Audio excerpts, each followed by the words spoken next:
Hello there, beautiful people, and welcome to session 79. Yeah, 79 of The Forming. I am, of course, your DM of Doom, Son of Asgard, or World Tree Quests here on Twitch, TikTok, and YouTube. I always get them mixed up. I'm always sitting double guessing myself where we're streaming from. With me today, you can see I've got my lovely cast. We have with me today a bunch of people that are all in the wrong places. That's what we have. We have got Patron of Chaos. We've got Just Harry. We've got Ash Howard Music, and we've got Khadij Al Kubra. Now, do I have any housekeeping? I don't actually think I do have housekeeping. I don't have housekeeping. So, therefore, I am going to pass over to my cast. I would like somebody to please tell me, if you could, if you have the capability, what happened last session on the forming. Anybody so much frizz. there was like right there was like a lot of Riz, and not from like the pre-approved Riz sources. I'd just like to point out. I love how Ash looked directly at the camera and just went like Ash knows. Well, to be fair, we got some cute moments between Kieran and Sheila as we were celebrated for being the heroes of the Twin Sieges. Was that what it was called? The Heroes of the Twin Siege. That is the title that the people of the Autumn Lands have given to the party. It's pretty hard. It's pretty cool. Gift that to fuck. Please do. Yeah, and we got some cute and cool little gifts. I'm so curious what else we could have rolled for. Well, you'll never know. More for like the associations than anything else, and then we got a party bus. Tour bus. We're finally on our way to the human city. We're stopping at Spring to get to a teleportation circle to a summer settlement that is nearer to where we got to get to for the human party. So, but hopefully we'll make it in time. And then Reverie chatted up with the Lord of the Nine Hells as my daddy. Managed to get the phylactery necklace thingy broken, thank God, in exchange for dinner and a kiss. The harem continues to grow. The kiss wasn't part of the deal. The kiss was just, usually we sign these contracts with ink or blood, but we have been known to seal with a kiss, and Reverie was like, as my daddy. I'm still not over that dress description. I genuinely want to like sketch a design for it now, Brandon. Like it has been occupying my costumer brain all week. Go for it. I mean, I've gave you the images that inspired the total description, so... Yeah, no, I'm working on it on my sketch pad. I'll show you guys when I finish. And then Elion had a certain chat with certain Huck that was insane. Got some ear whispering from a dragon and managed to get the crown off, ripped from him by smack-talking Puck, who seems to not just be, like... There's a lot more to him than we first thought, it seems. Some infernal fae shit going on, which concerns me. He's and then a he came back phony. Yeah. So there's a lot of mystery there. But dude, like the lines you spit during that role play were fire. What can I say? I'm naturally gifted, you know. I love seeing you two as DMs.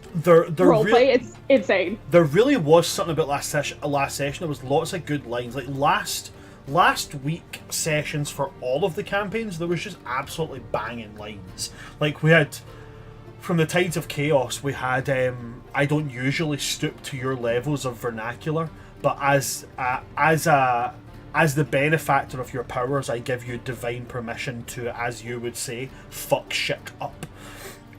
Last session we had the whole usually we sign in ink or blood, but how would you feel about signing with a kiss. There was that whole moment, and there was the description of them both just coming closer and closer. It was like, is it gonna happen?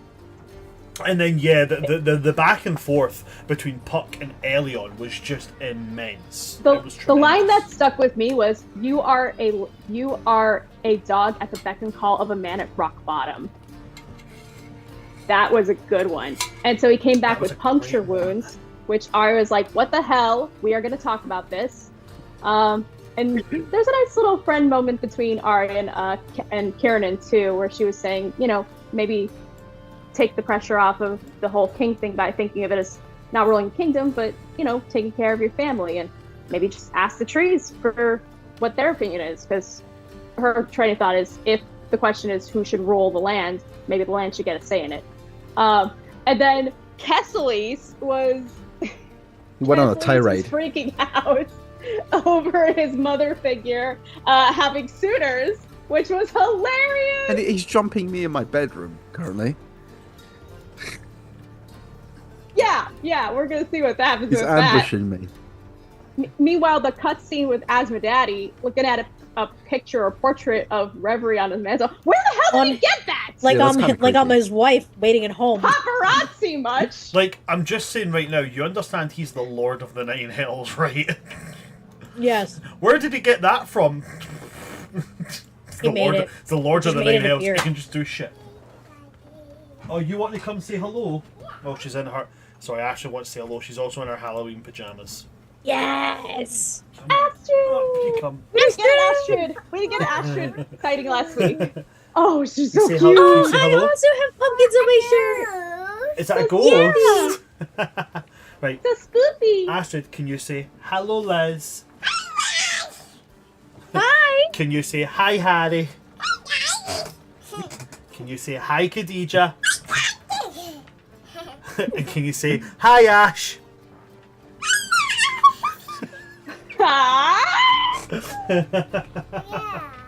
Yeah? Are you going to bed now? Yeah. Yeah, is it your bedtime? Yeah. Okay, Daddy getting a cuddle? No? No. What's that? What? Those are things that Daddy's going to make for Mummy. Yeah. Okay, so can Daddy get a cuddle? Yeah. Daddy kiss? Mwah. Night night. Say bye bye. Night. We haven't had an Astrid sighting in a while. This summer is shaping out to be a great birthday week. Oh, she's so adorable in her little Halloween onesie. The tiny god had not graced us with her presence in ages. I know. Hi, Fifi. She's gotten so big. What? Fridays. Ash, remember when she was like this small? I love you. Mwah. Mwah. Ash, what does he say? Does he agree? Or does he need Swiftly changes subject. Just Not on bring live up- stream. just show him On a break. picture of Astrid. Okay. Yeah, not to put too much in the feels, but Astrid just got her acceptance for her nursery placement, and she starts in January. Nice. She's going to be around gonna start other to learn to children. She's gonna start to learn to read the books I will recommend you, Brandon. Man, I've got Skullduggery Pleasant on standby. As I'm soon gonna as- annoy you with how many recommendations I make for her. I've already read her Aragon. Oh. Anyway, where were we before Astrid interrupted? Talking about the Riz. It doesn't of matter Asmodaddy now. This is and- just an Astrid podcast now. That's it. basically. When I die, everybody will go, what happens to World Tree Quest? Next day, as per normal, but it will just be Astrid in the DM seat. Like, I got all my dad's notebooks, let's do this shit. And watch as the stream views go up just because of her cuteness. So we had the moment with Asmodeus. Asmodeus had, in the cutscene, had shown that he'd destroyed quite a lot of these phylacteries, as he had like a collection on multiple shelves, and he had a picture of Reverie on a mantelpiece, quite adoringly. With a guy in chains above that Like- mantelpiece. like I No. said, like It I'm was a, a guy. like I'm a wife waiting at home. It was a guy in chains inside the fireplace that the mantelpiece was above. Oh, I missed that little detail. Nothing Yeah, gets like you I'm a- in the feels like burning man flesh. Like I'm an adoring wife waiting at home. Absolutely. He's already cooking dinner. Like, That's it. That's what you actually don't realize is that Talus from the Tides of Chaos campaign and Reverie are actually distantly related. Because Talus is a direct descendant of Asmodeus. Chicka wow wow. Reverie slowly becoming the Queen of the Nine Hells. Anyway, yeah, so Reverie came back, found this dress, and then did a fashion show, which got heard. Kiernan got very quickly told, just go back to sleep, and he was like, yes, dear. Went back to sleep while Reverie and Sheila, despite being interrupted by literally everybody else possible, just ended up having. And to be fair, What? Sheila's the one who Sheila's the one who yelped for us to come see. Yeah, definitely. And it ended with Kessely's telling Reverie, you're not allowed to date until I'm dead. And then she was like, we're immortal. And he was like, even better. He's such a child. And, oh my god, it's like he's a literal child. Yeah. He's only like 70 years old. That's my son. He's a literal child. And it ended with Kessely's standing over Elion's sleeping, peaceful form and then beginning to channel magic. And now's where we're going to find out what that magic is. Elion, what is your passive perception? 15. 15. Just going to roll a random d20. The number on the dice is a 17, which means, Elion, you do not wake up. Nothing happens, okay? But here's what's going to happen, is that Kesslis is going to cast Vortex Warp. Mm-hmm. Where you end up, you don't know. Anyway, we go on to the next morning. It's a lovely day in the middle of the Autumn Lands. You're right next to that canyon that passes between the Autumn Lands into the Summer Lands. Reverie, Arya, Sheila, you will all wake up in your assigned sleep spaces. Elion, as Vortex Warp has a distance of capability of, I believe, 500 feet. Mm-hmm. You wake up and, you know, for a second you feel like you left like one of the window latches open. It's quite breezy. Until you can actually hear like the of birds nearby. That is the only stipulation to everybody waking up until I get into what you guys want to do. So with that, the party in general, what do you want to do as you wake up?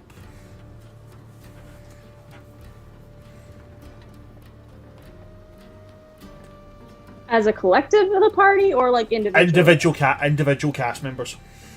Okay. I have an idea unless someone else wants to go first. Just real quick. I'm gonna knock on Kiki's door. Okay. Reverie, as you wake up, you make your way through the tour bus and you knock on the quarters that Kiki is sleeping in. And Kiki will answer and kind of like, you alright there, Rev? What's happening? I'm good. Train? What do you mean trade? Train. Do you want to train? Oh, I can train. Like, what do you want to do? You want to do like I hit you, you hit me kind of thing? Or are we talking like weightlifting? Because like I found some big rocks yesterday. Anything. The only other person here that is kind of capable besides Kieran would be Elliot. You know, Okay. he's from summer, and I want some autumn training. Alright, no worries. Okay, and he kind of reaches over, picks up his maul. I was like, let's go. Awesome, thanks. So yous are heading outside to train, yeah? Yep. Yep. Is that something that you want to do as an RP moment, or is it just something you want to set up for the day to be doing? Just like the morning. Okay, cool. So Reverie making our way outside with Kiki to do some combat training. You start running through drills. Warhammer clashing with Maul. Couple spell usage here and there. You know, working through a couple of like sparring drills. What about the rest of you? What would you guys like to do? Arya, I believe that you said there was something you wanted to do. Mm-hmm. I will kind of get up from where she slept on the floor instead of the cubby hole beds, and kind of just like give some stretches, do her morning yoga. And because it's been a while since she's looked at it, she's gonna rifle through her duffel bag and look for the scrying orb and see if she can focus on like either the autumn or the summer staff, see if it's anywhere nearby. Nothing comes up yet. All right. And I think as she's rifling through, she sees, because I had packed away that Valinor rose from the invitation in my bag. Would it still be there? Would it have dissipated, or like? So yeah, that would have Valinor roses. They don't last long outside of the Feywild.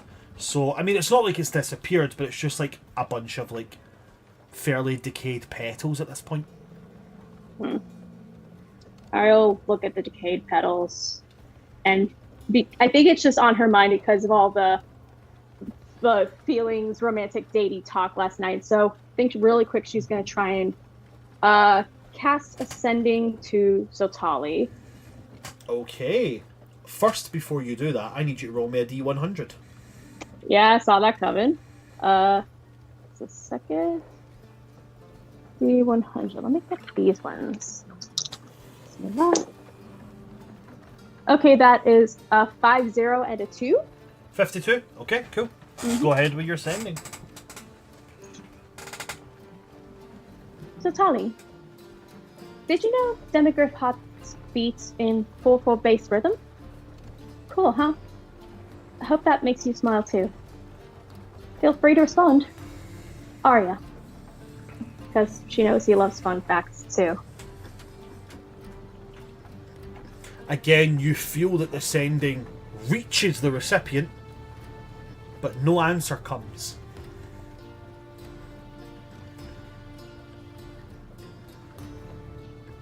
Arya will sigh, kind of crumple away the Valinor rose petals, maybe just keeping one. That can I try and use like mending or prestidigitation to like make it like vibrant again? Okay, so that wouldn't work, but I tell you what I will do, you can roll me an Arcana check. Okay.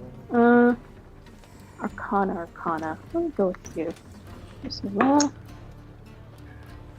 Not great. That was a 2 + 4.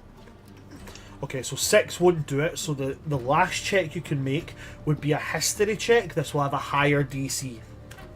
Okay, I'm a lot better at those though. Okay, that one was 15 + 8. 15 plus 8 would be a 23. Okay. You can't think of any spell that you know that might be able to fix this. But when you sit back and think on it, you've seen Kernan take dying flowers and bring them back. Dying, not completely dead, dying, and kind of revitalise them, make them look as if they just bloomed again. Okay, I'll take the wilted Valinor rose with me, then pocket for later, getting out of my sleep tunic. Before I find him or even run into Kesley's for the Asimar stuff, or Elion for the talk about the missing horns, I think Arya wants to try and find a place outside in the open to like practice like violin finger exercises, like scales, or like stretch and practice dancing for her team, because she does have a performance coming up and she is nothing if not a professional. She wants to try and maybe not do the full idea she's had cooking in her brain last month, but at least try and run through some like dancing exercises and routines, and like just so she's not going in cold for the performance. Okay, so stretching, limbering up, preparing yourself. Rehearsing a sense, yeah. Unless she runs into Elion or Cassilis comes to find her about the genealogy charts or something like that. Or if she runs into Karen, but she wants to try and rehearse. She wants to make time for that. We'll say while you're rehearsing, Kesslis can come along and he can do the charts with you then, and that can be how you guys kind of spend your morning. You rehearsing, then doing the charts, and that's the morning spent. Yeah, and I think he's had a book for me too. The one about hold up, I wrote it in notes because I had asked him about if he had books on He had a book traversing on dimensions, but he had a book on the deities, or not deities, sorry, extraplanar beings. Right. Ones that have popped up in this world and others, and how they got here and stuff like that. Different cultures and stuff. However, that is not with his current set of belongings, but he does have it and can retrieve it for you. But he doesn't have it in this set of belongings. That's fair. Is there any specific stuff? He can definitely do the genealogy stuff. That's not really something that's he needs specifics. That's more of just a background conversation that you guys would have, and it would kind of tick a box on a certain thing. Is that you've given this genealogy? Okay, nothing specific about any questions you'd have for me about the stuff. No. It'd be just more of obviously within character conversation, you would have lots of questions, but within RP that'd be something that would go on for quite some time. So it's more of something you would do in the background, something that would be used as a method of passing time. All right. Okay. So we go on. Is there anything else you wanted to do, Arya? No, just rehearsing and working on the casual stuff. If he wants to go more in depth conversation RP later, then we can do that later. But for now, for the morning, sounds just great. rehearsing. What about Sheila? Is there anything in particular Sheila would like to do at the beginning of this morning? I think only major thing would kind of just be checking in with Kernan and making sure he's all right, knowing a lot has happened. You wake up and Kernan has kind of got himself into this kind of subconscious habit of waking up as you wake up. You know that thing you do when you sleep. We're sleeping together. I mean, I'm joking. fucking hell. I was I just assumed, are they not? Okay, cool. We move Kernan somewhere else. Roll it. Right, never mind. But Ash, I'm assuming most people will get. I mean, when you've been with somebody that long, and you just kind of your body just kind of knows when they wake up, and you kind of move and wake up at the same time. It's like that. Kernan honestly seems quite settled this morning. Seems quite relaxed. There's none of that tension. He wakes up and he's rolling out his shoulders and doing lots of the standard neck cracky rolls.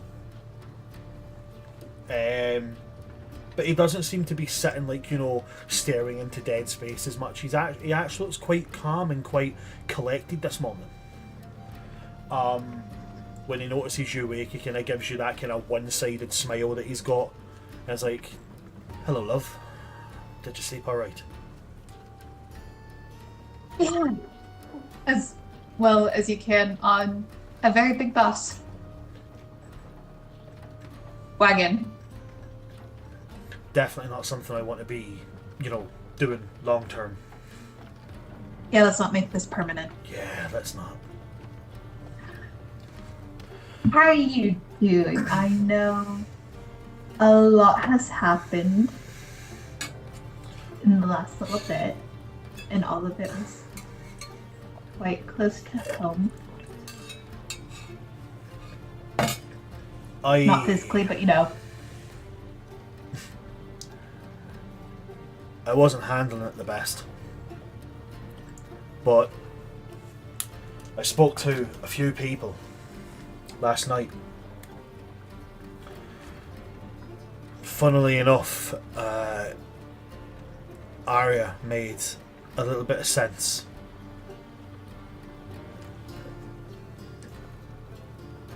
I've been looking at this whole king thing like it's some kind of chore.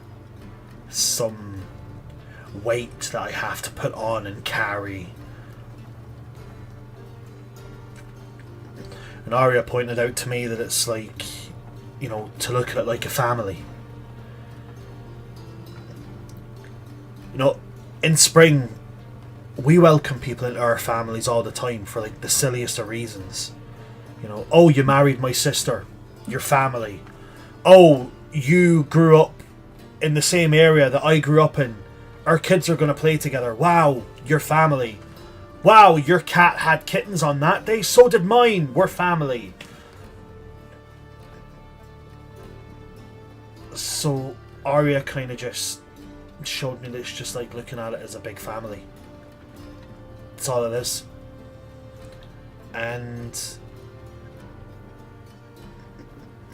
if they've picked me to be in charge of that family, well, it's kind of spitting in their face if I'm just acting like as soon as possible I want it off my shoulders. And then he's going to kind of like twist a little bit so that he's kind of like one leg kind of up on like the sleeping pad and one leg still off. And he's going to take one of your hands and he's going to say, so I think that this king thing might be a little more permanent than initially planned. If you can handle that. You're saying that like it's a bad thing? I mean, not everybody is, you know, raised and primed to step into being the queen of an entire nation. You know, some of us were kind of hoping that one day we might be able to afford a good pair of boots. Now, apparently, I can just tell people I want something, and like 5 people run away to get it. Don't worry, I'll help you get used to it. For the first time in actually quite a wee while, he'll actually laugh at that. Like his full, proper, like, big-chested laugh. You know, that kind of one that echoes almost. It's like he generates his own echo. And after the laugh kind of dies down a little bit, he kind of scratches at his temples. And it's like, I guess you will, won't you? And you're sure about this whole thing? Like, I know I'm not prim and cleaned up and proper like the rest of the fellas that I'm sure you knew growing up and stuff, but I mean, if this is what you want, then I'm all in. Like, you know, 3 dragon anti-cards on the table.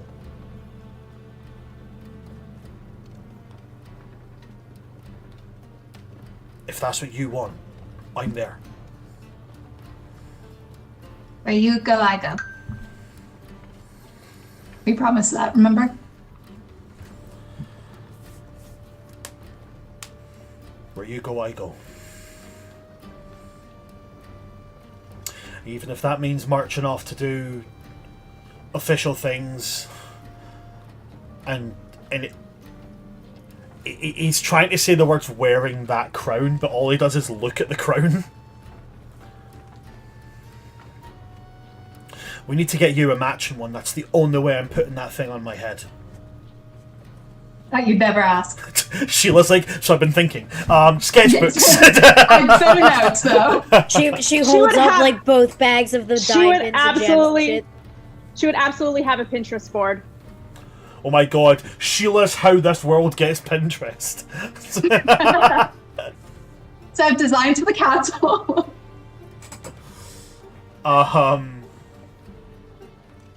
Sheila would be Pinterest though. Arya's like DIY, and Reverie is like what's an app? She would be like Etsy or like one of those gardening apps where like you scan a plant and it tells you what the species is.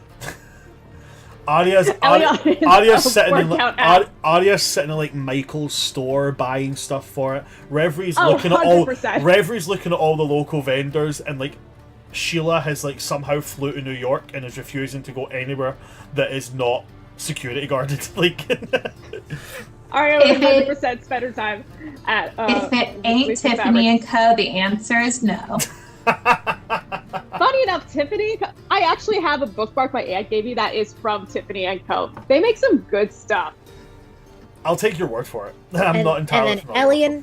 Elian is the running app where there's zombies chasing you. 100%. Kernan is that app that is purely for autistic people, which is just like, look at this rock I found. So he's TikTok. He's TikTok. Kesley's is Kindle. I feel Kesley like says he'd either be Kindle. Kindle. I feel like he'd either be Kindle or like he would have an app that's like just one of those things where it's like, this is something I do that's not doesn't require me to use my brain because I brain all the time. No, Kesley says Kindle, 100%, 100% Kindle. There. It's There. just him doing audiobooks. Right. So after that, Kernan is going to get up. He's not putting on his armor, but he does put on his tunic top, the kind of not the it's like it's not tights, but it's like Breaches? No, they're not called breeches, they're not called trousers, it's trews. They're like really, really thick leggings. Pulls them on, pulls on his boots, and the one thing he will do is he does loop the sword around his waist and kind of pats it a little bit. As if, it's still weird that of us having a sword. He's so used to an axe on his back, and now he's got a sword at his hip. He will still refuse to wear the crown. He's not doing that yet. He'll do that at another point. And then he'll turn to you, Sheila, and he'll say, What do you have planned to do before we leave? Is there anything that you need, anything we need to do? No. I do need to tell you something, though. Okay. I'm gonna have to go to winter at some point. Oh. Is that for the, thing? That thing, yeah. Okay, I already had that kind of, in the old brain space that we were going to do that. I just, knowing kind of plans have changed, just want to make sure. Oh, no. We're still going to do that. Yeah, that's still happening. Okay. Okay? Thank you. No, you don't need to thank me for that. That's something that is important for you, and we'll do that. 100%. We'll do this thing with these humans, and then we'll figure out the plan from there. But, we'll tell everybody that, that's still on the docket. We're still doing that, whether they like it or not. That's still happening. Just, I'll do I'll do the king thing if I have to do it. I just don't want you to feel like I know we say where you go, I go. That doesn't mean that we have to be together all the time. Like now with this, I know you are gonna have to stop with Syrup Spring, and I know I saw my thing. I No. just want to make sure we're on the same page. You go, I go. Like you said, we don't have to be joined at the hip. But that's something that I promised you that we would do that. And that was before that there was word for what we were. So yeah, we're that is something we are going to do. There is going to be a point where we will have to be in two separate places at once. But the point of you go, I go means that if you are away from me and you need me, I'll be there. So you need me for that thing in winter, then I'll be there.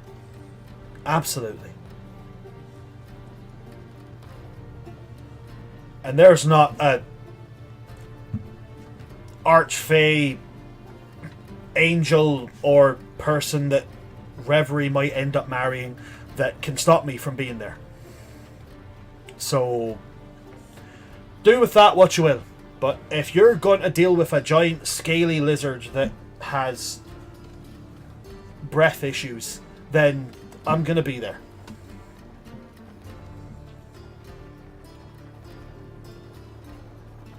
Thank you. I'm not used to this. And it's just nice. I love you too. I'm going to go outside so people don't think that you're emotional, alright? Okay, no, we're not. No one saw anything. Nothing Absolutely happened. not. I was just talking about the crown. People would understand you being emotional about the crown. It's got to look great, you know. It's got to look perfect. Even that, Sheila's not emotional. No one saw anything. And then he will just kind of smirk, chuckle, turn, and he's going to make his way out. He will go. He sees Reverie doing like push-ups with Kiki on her back. Meanwhile, Arya is doing like almost Ty Lee-esque like stretches and like dance acrobatics. He kind of comes out, looks around, and is like, I think I'm gonna go for a walk. Did we miss a training regime? I have no idea, but I'm scared one of them is suddenly gonna start bursting into song. I Yeah, mean, that's fair. technically I'm practicing for a performance, so Somebody shouted me, what? I'm coming, sorry, king stuff, you know, duties, crown, you know, bye. And he just like beelines right off the tour bus. be safe. There's like a Reverie. There's just a grunt from Reverie. She's very focused on what she's doing.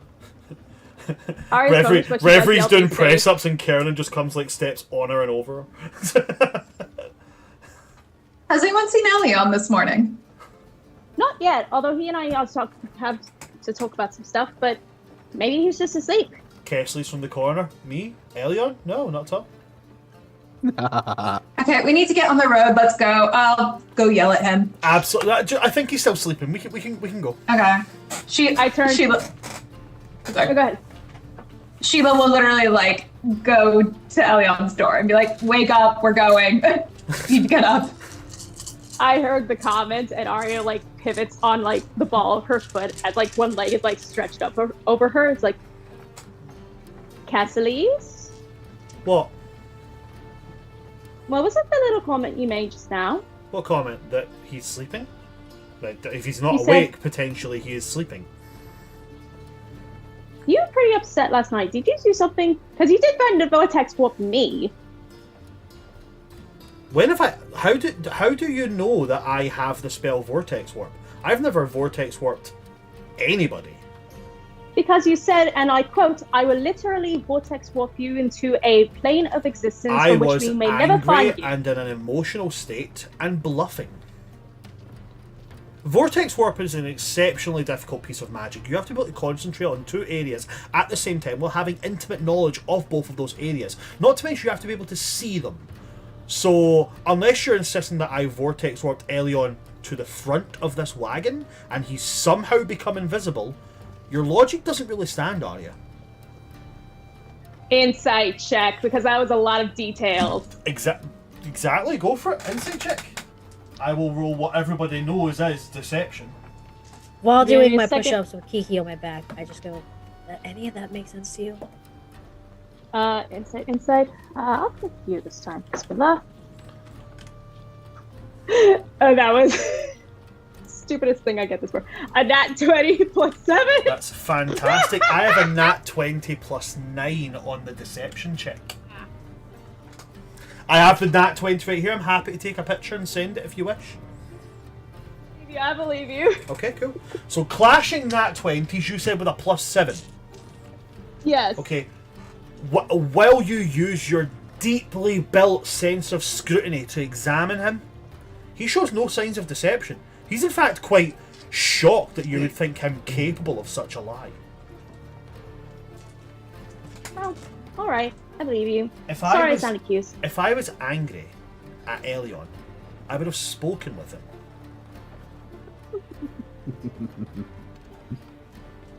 All right, fair enough. It's just you seem really really, really out there. And Kathleen, I say this. I was upset, and then I realised that despite the very, very strong bonds of affection that I have for Reverie and everything she's done for me, I get it. Reverie is not the biological family that I have sought to replicate.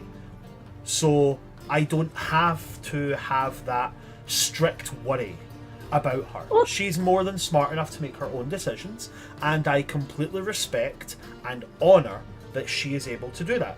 If her and Elion wish to have a long and happy life together, they can definitely do that, and I will wish them nothing but the best. Well, that's good. It's very mature of you for your age. Because, you are decades younger than us. But, found family is just as valid. I can understand that. So, and I get the worry. I love Reverie like a sister too, but, we have to trust that she's going to be okay. But if Asmodeus does end up hurting her, or anyone else does hurt her, emotionally or physically, then you can set them on fire, and I will vicious mockery their ass since the next season. Sound good? I can hear you. You know what, Reverie? It comes from love! You know what, Reverie? That's a very fair point. I think that's, incredibly well-founded. That shows a lot of growth and a lot of experience that I can take to heart and learn from. Thank you, but I say this with all the platonic love in my heart I have for you cats, which is quite a lot. If you get like that again, just take a chill, take a breath, because I have met thespians on the road who showed less dramatics than you did last night. I mean, you gotta give yourself an aneurysm that way, mate. I definitely will. Excuse me, I'm gonna step outside and chat to Reverie for a moment. Okay. And 1 and 2 and 3 and 4. With that, we're going to jump to Elion. Mm-hmm. Elion, when you finally wake up, you are outside. Still in your bed. Oh, sorry, still on the sleeping mat. Covers, all that jazz, still there. Unless you sleep with your armour and weapon attached to you. No weapon, no armour, no nothing. In autumn, very much like you have in the Arizona desert, you have these tall, rocky mesas. You're about 500 foot up on top of one of these, and there's a message scrawled into the dirt. It says, "Kiss my frozen ass."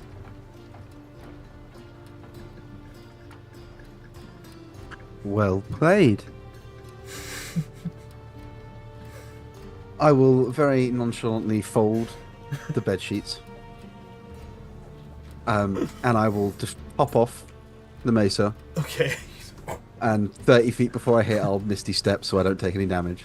Okay, that's awesome. So you jump off, you misty step, and again, Vortex Warp is a pure 500 foot. So you're not that massively far away. You can see everybody outside the wagon doing their things and setting up. And getting ready and prepared to leave for the morning. So you're making your way back there? Yeah, I'm holding all the foldage stuff. Okay. Arya, you're inside doing your stretch and stuff. Reverie, you're outside. Kiki's outside. Kiernan, oh, you're outside. Okay, so you guys are all outside. Sheila, are you outside at this point? Room to. No, I went to Elion's door. You went to Elion's door. Okay, so but I mean, this would all happen he's walking back. So when there's no answer there, do you still stay inside or do you head outside then? No, she'd come and be like, Elion's not in, I don't think, guys. Then at this point, you're all going to see Elion walking back. In his sleepwear, holding all of his bed clothes in one hand. I have to ask, what does he wear to sleep in? Oh, Silk. I am in a full silk PJ set, which Of course you have no pajamas! is the equivalent of Okay. Sumerian designer. Okay. and it is in immaculate condition. And is it Not is even it typical sleep summer rumpled? colours? Yeah, it is. It's like a deep. It's like a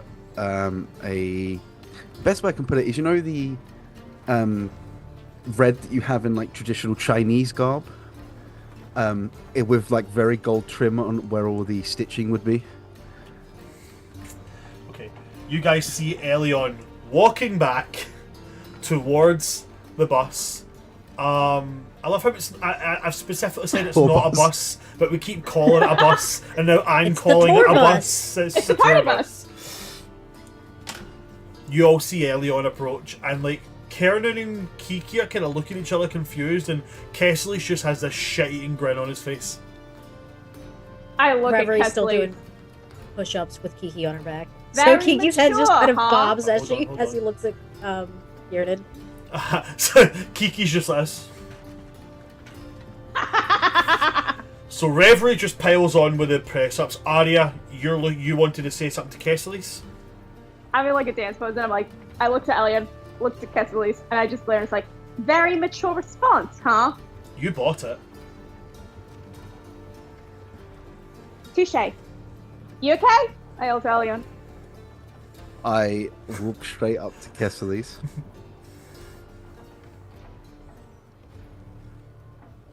Gesture for a high five. He'll high five. That's very advanced teleportation magic, young man. I'm very impressed. I'm impressed you got down. Yeah, it was easy. I'll be sure to put you somewhere higher next time. Please. I thought you were afraid of heights. It's not too bad once you're falling. Nice jammies. Thank you. They're very expensive. I can tell. Kiernan's just looking between them both, going. He teleported you up that thing, and you're just like, oh, that was very impressive, young man. It's a very progressive magic. I'm going for a walk. You've clearly never had brothers. No. Kesslis is then going to make a motion to you, Elion, which is very much like your name's off the list. This is where Kesslis' villain arc starts. he learned how to prank. Now the gloves are off. As oh my I'm god, taking- Winter allowed us pranksters. That would be insane. As I'm taking the sheets back in, there will be a reply. Kesslis kind of stops, smiles, and says, I look forward to it. I take it in, I put the sheets back in my bedroom, get changed. All of Kessler. Oh my god. I know exactly what I would do to fuck with Kessler's. Every single one of his books, I would tear the last page out. No, it was too easy. No, that's no. Just leave all his books out neatly arranged and just say, in one of these books, in the corner of one page, I have drawn a smiley face. I will not tell you which one. Bon chance. One of your 57 books, one corner is creased. Oh, you son of a bitch. Weird. So I would actually hunt you down. I wouldn't be able to look through the books. I'd have to buy all the books again. Every book you own that you haven't finished, I've crossed out the last sentence. Oh no, that's blasphemy. That's blasphemy. I would Oh, fuck you God. up if you did that to me.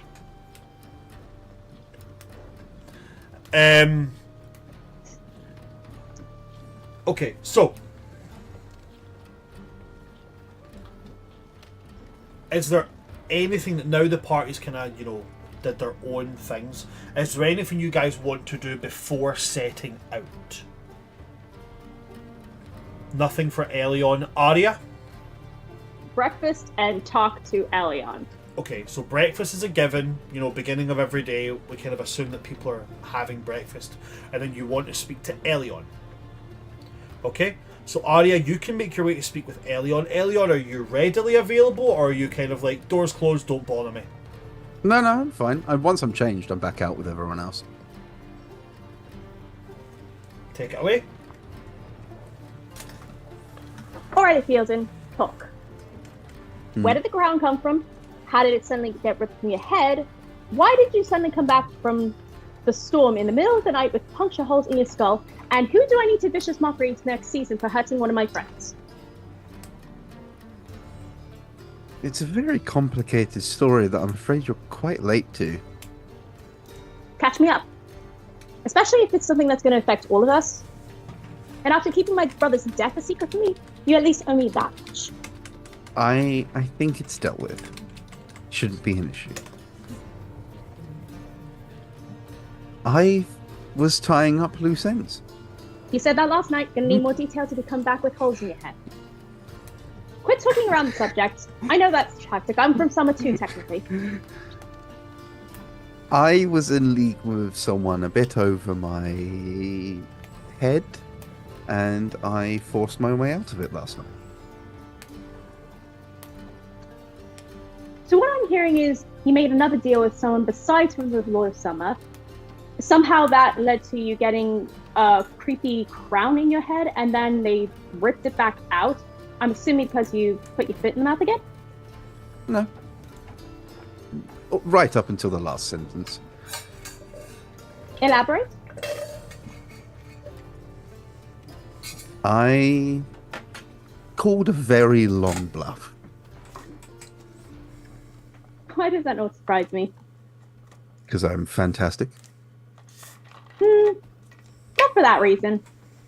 Okay, so this Fey entity you mentioned. Did they seem like more powerful than the King of Summer? Did they seem like the kind of like Fey that's like benign or evil, or what was even their name? Maybe we can find out more about them. I remember the spell. I don't remember the somatic components right now, but if I know the name, if I remember it later, I can find out more about them. Unfortunately, the name he gave me wasn't real, so I don't know if it would help. Well, even if it's a title, I think the spell still works that way, even with a description. He claimed to be Archfey, but he wasn't. And definitely not stronger than the Lord of Summer. That was actually his whole angle. So, Well, did he give you a title or a name or something like that? Because if you made him angry, then if he comes back, if we can find out more about him, even hidden stuff, once I remember the spell, maybe it can help. he did Especially if give it's tied to Summer and what's going on. The more we know, give me a name. can I share with the rest of the class? No. Fair enough, but once I remember that spell, if you want to find out more about him, I'd be happy to just let me know. I appreciate it. But I think I know all I need to know. Okay. So that doesn't have anything to do with the spear branding? Oh, I still have no idea what that is. Well, I do know what that is, but it's not anything to do with him. Mind if I take a look? I couldn't remember off the top of my head where I saw it last time, but maybe something will ring a bell this time? Sure. Yeah, I don't even know if it's still there. May The I? mark that the Summer King gave me. The loyalty. I May I take a present look? my arm. You take his arm, and Brandon, this is a little bit shot in the dark, but I'm trying to connect some dots here. I What know dots are we're you trying to connect, and I'll tell you if it's possible. Let me pull up my notes. So I remember from the notes I took about it that you said it was like a spear with like a halo or a sun or something over it. It's a spear with the halo of like a sun, of like an eclipsed sunset. So like if you were to imagine like a sunset, so you only see like half the sun, but imagine as if it was eclipsed, so you only see the outline, and then it's like it's got 5 solar flares coming off of this demi halo. So sort of like a dawning star. And this was given from the Summer King, who is part of the thing going on with the coup, which my father's part of. My father who is hunting it's Raziel. nothing to do with the dawn stars, and it's not the same symbol as the sun's first. Okay. But I do remember in Raziel's hut, there was a spear there. Would that kind of like look similar to this spear? Or jog something in my memory from that? They do certainly both look like spears. No kind of connection? That would help jog my memory. No, nothing like that. Can I still try and make a history check, though? Can Just certainly in case? make a history check. Okay. Bismillah. Okay, not great. That was a 12 plus 8.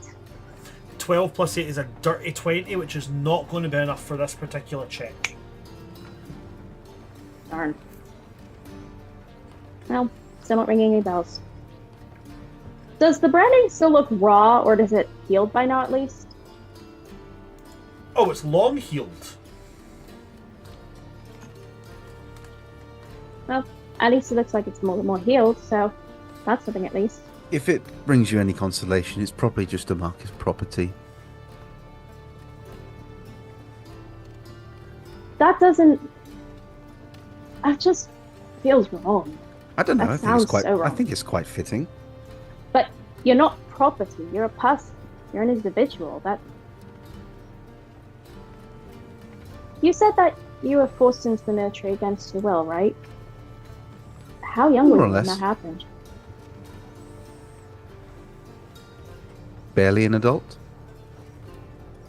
Probably in my not too much older than Kessel's. Probably my 80s, early 90s. I was still decades younger than my brothers at the time, but I know that they were taken and trained to be the perfect summer soldiers from the time they could hold a stick and walk straight at the same time. And it always baffled me growing up how no one else in summer ever seemed to think how severely fucked up that is when you stop to think about it. I mean, hell, when you're that young, your only concern should be where your next meal's coming from, what games you're going to play with your mates, and... what was that word that farmer who let me sleep in his hayloft for a week used? Chores. But that young, I mean, training, I suppose, is one thing, but enlisting? Especially if you're forced? I don't know. It Pressured or tricked into it? brings a sense of purpose, a sense of direction when you never feel like you have any as a child.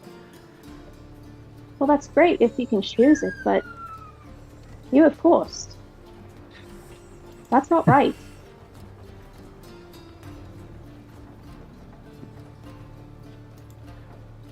I don't know. I think from the way my father was, it wasn't a choice from birth. So, I'm glad it was someone else that chose it instead of him. Your father? Was he a soldier too? Well, very much so. It was all he cared about.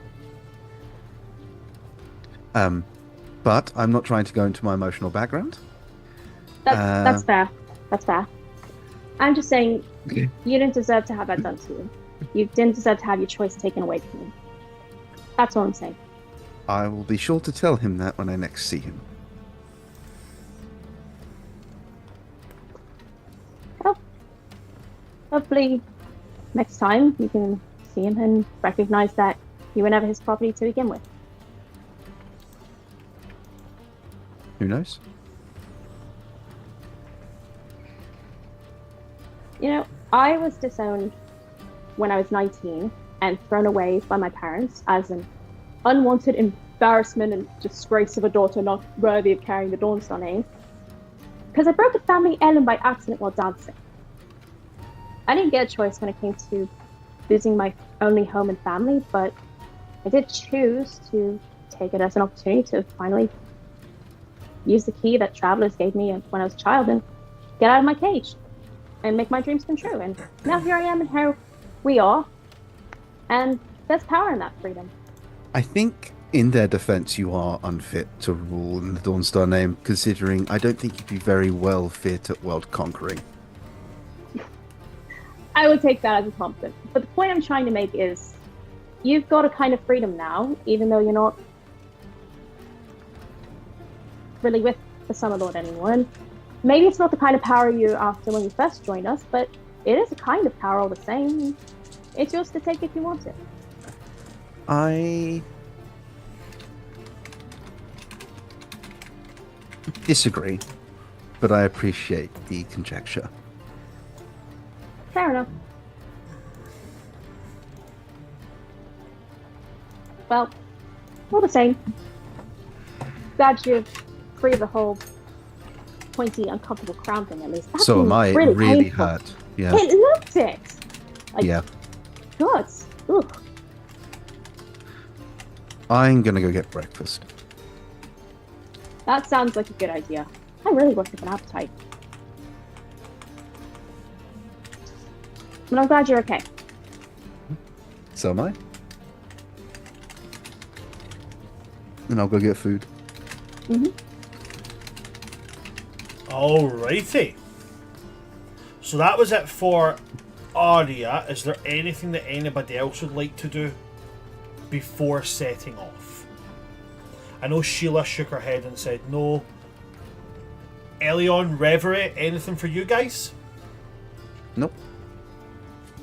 Then after you guys have breakfast, it begins to roll on. Now, you're going to have about... This canyon's like I described the mountains that surround us. They're not quite as long and as wide as the faraway mountains. But, you know, they've got a bit of girth and substance to them. So you are going to be going through this canyon for about a solid 3 hours. So because of that, I'm going to treat it as if it is a separate day. Okay? So, while moving through the canyon, first things first, who's travelling outside the large wagon and who's inside? Outside. Outside for Arya. No, we're traveling inside, fool. Elion's inside. Sheila's inside. Gotta protect the complexion. 100%. Absolutely. Reverie? I will be outside, like, in front of the bus on Polaris with my 3,000-yard eyesight. Okay. Kessler will be outside on his steed that he was gifted.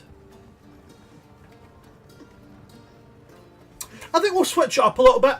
Kiki's outside, but he's sitting with the person that he's sitting with one of the soldiers who's like maneuvering the wagon.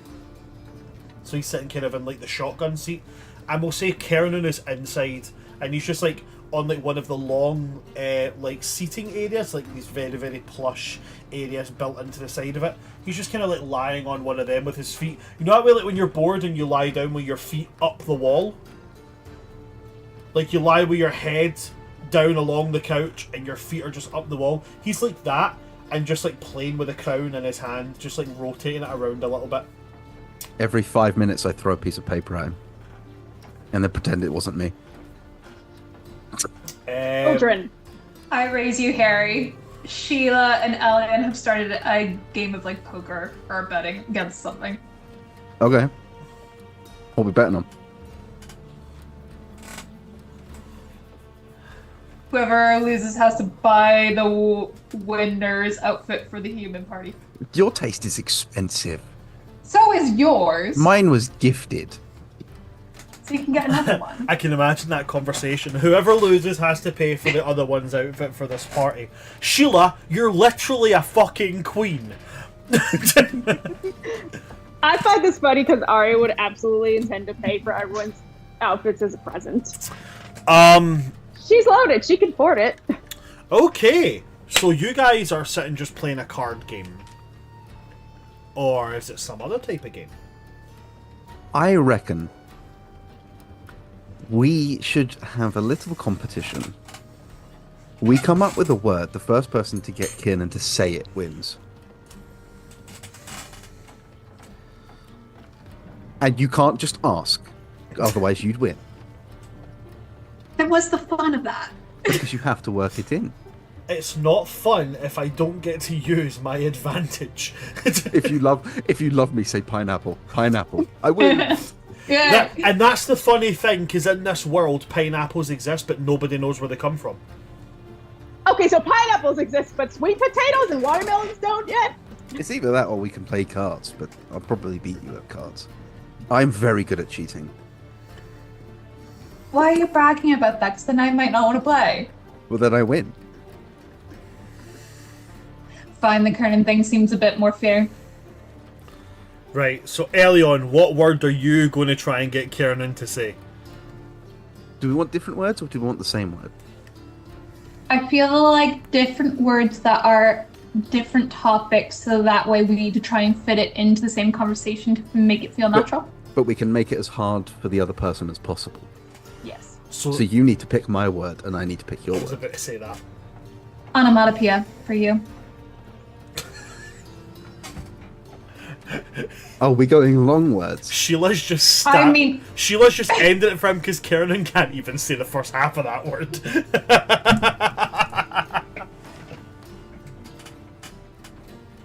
I mean, I do know the longest word in common, but that seems unfair. I do know this word in autumn. It's Llanfadgeth Gwynderhol. Celia, go. I mean, I will indulge you, but I'm not going to pick it for fairness.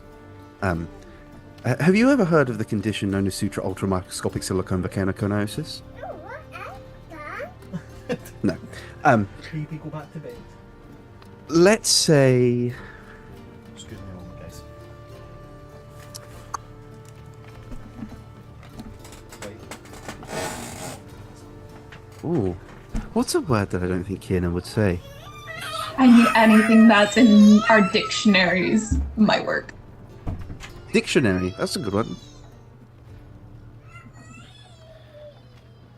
Encyclopedia.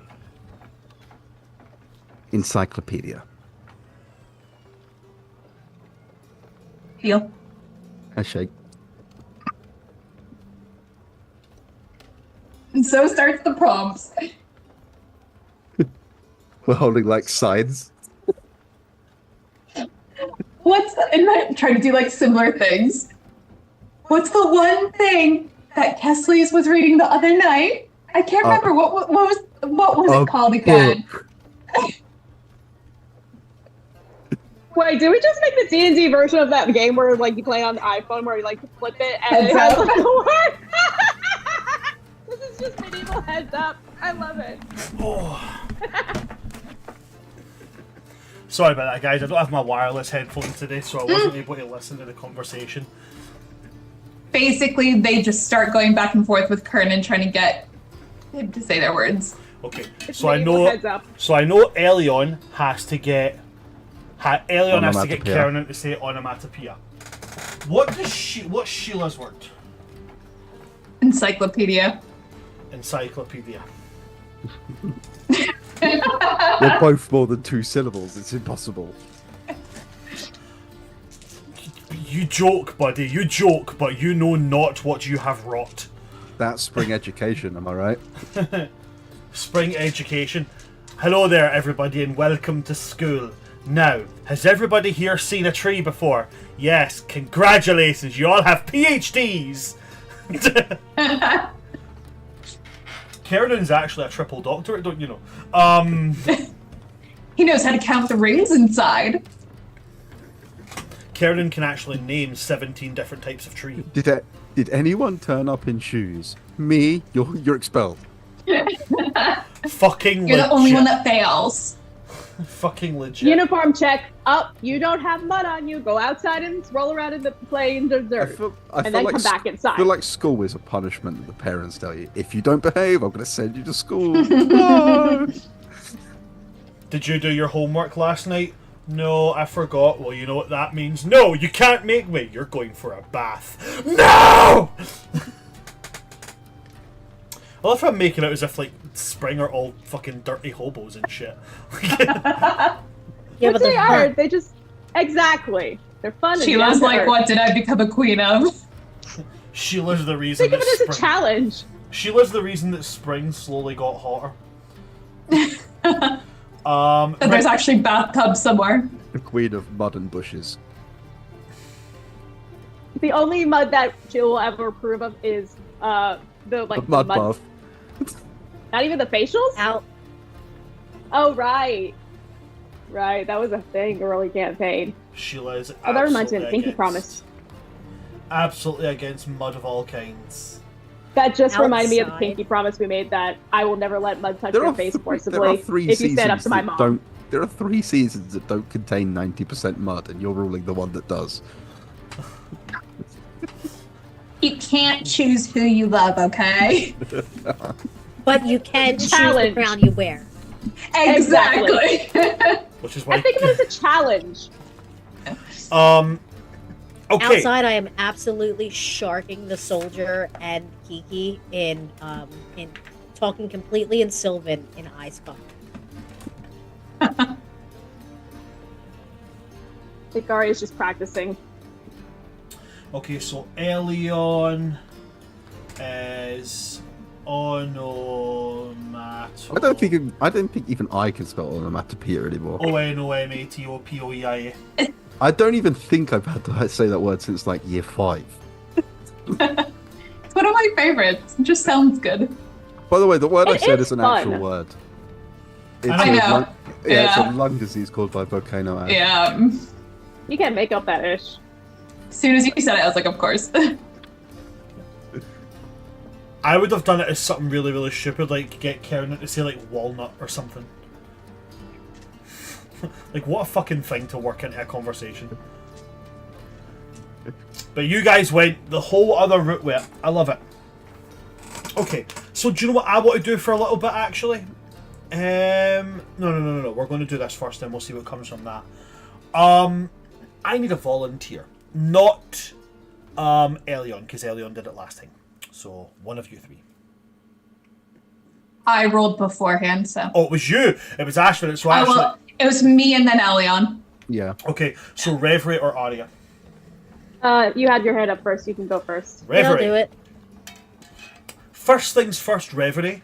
I require, please, a d20 roll. A D20 roll. For random encounters. Woo. 9. There is no random encounter inside the canyon. Well done. Good roll. Besides me absolutely sharking everyone, I am the random. So for I think 3 I hours, actually joined. for 3 hours there is nothingness. There is calm and collection. There is nothing tries to kill you. There's no rock slides.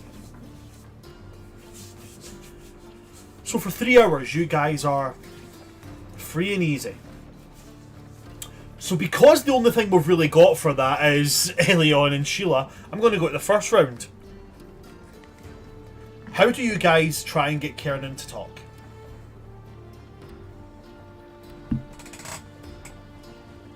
Sheila's just like, Karen, do you remember what was Tesley's reading the other night? It was really boring. I'm blanking on the word.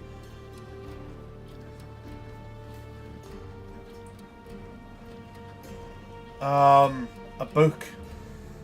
That's exactly what I said.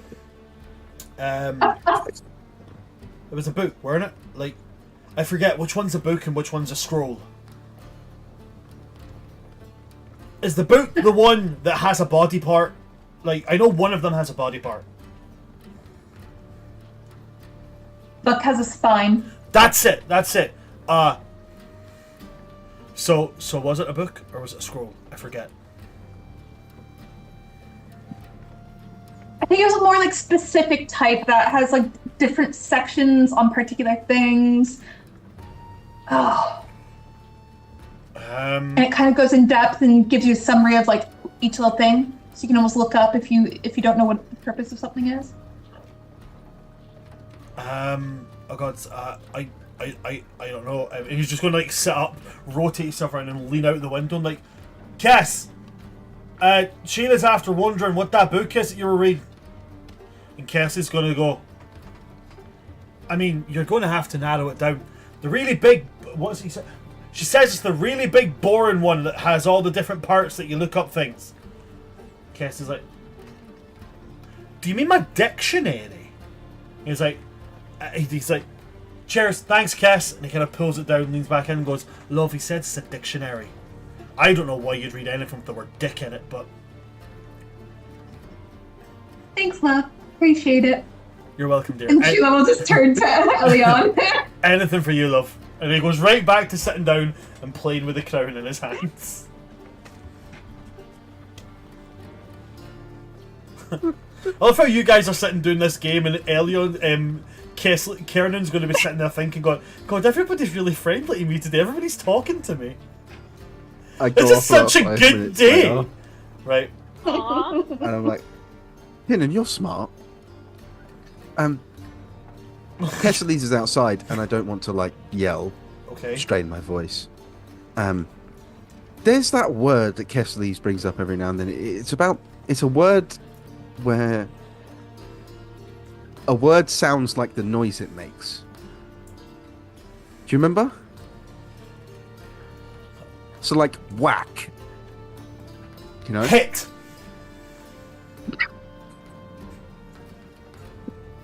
No, you know how like when you say boom, it sounds like boom. Smite. Well, yes, but actually no. Nothing you could have done could have confused Kiernan more than going, yes, but no. There's a word for when words are like that. There is? Yeah, Oh. I swear I've heard you say it before. I'm gonna be honest with you, lad. If I ever said that, then I think I passed out when I said it. I mean, Kesselise is like just outside. I mean, you could ask him. He's the brainy one. I don't know where you've heard this idea that I'm smart, but I'll wait till he comes back in. all right, cool. No worries, lad. Sorry, I gotta sit down. Sorry, I couldn't be more help. It's okay. I sit down next to Sheila. Fucking hell, this is going to be impossible. I love how what you've basically just done is sat next to Sheila and went, God, your husband is dumb. He's very pretty to look at, though. He's got amazing The only hair. He's got value- amazing hair. The only value you need in a king, truly. Round 2? We're Round- calling it a stalemate. Round On 2. those He words? said round 2. Sheila, you're up. I have one more idea. Okay, my turn. After this, we'll go into the next roll.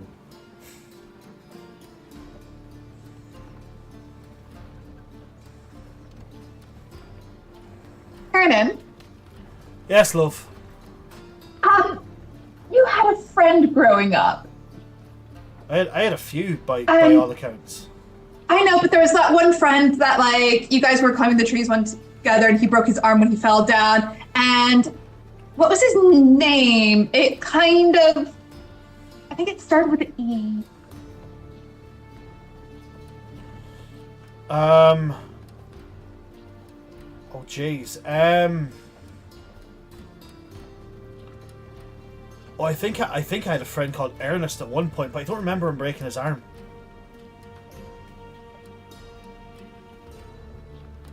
I had a friend called Kellyon, but I think his name began with an A. Oh, that's not it. Is it Elijah Wood? No, wait, no, it's not. That's not that. It's not that.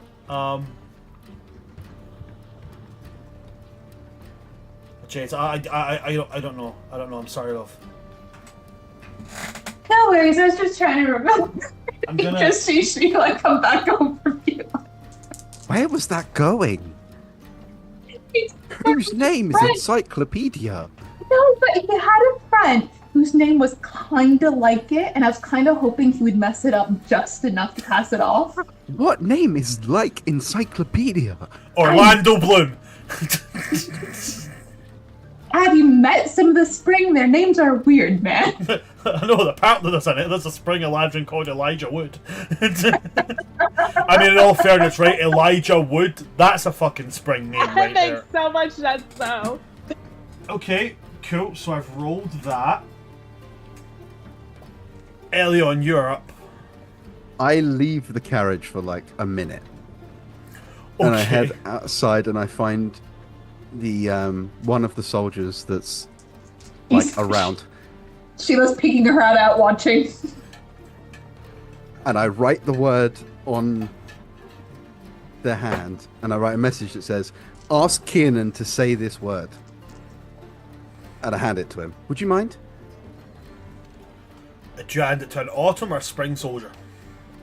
Autumn, spring or dawn. Okay, cool. You hand it to an autumn soldier. Goes, all right, I'll go do that. You have to say it though. You can't ask him to read it. You have to ask him to say it. All right, okay.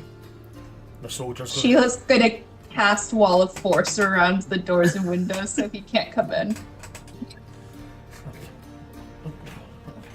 I'm pretty sure Karen can read. I don't know what's going on with the doors, but I can't get through. I've to ask King Kenun if he can say onomatopa. Sheila's just gonna peer out the window at Helion and be like, Onomatopia? Onomatopia. I don't know. I'm supposed to ask you to say this word. Elion, I'm going to roll disadvantage for that one for you, okay? That's fine. Are you hearing from the front? Do you mean onomatopoeia? Hey, all I said was that we can't ask him. Right. So, how I've done this is each of your attempts I rolled a d20. Okay? Whatever number's on the d20, I'm going to roll a d100 and I'm going to add that number to it. Now, when I rolled for Sheila, I rolled 12. Because Elion's was so blatantly obvious, I rolled his with disadvantage. The first roll was a 12 and the second roll was an 11. So there's only one number of difference between you that's getting added on. So now I'm going to roll the d100 for both of you. Whoever gets highest, that's who's going to take the victory on this.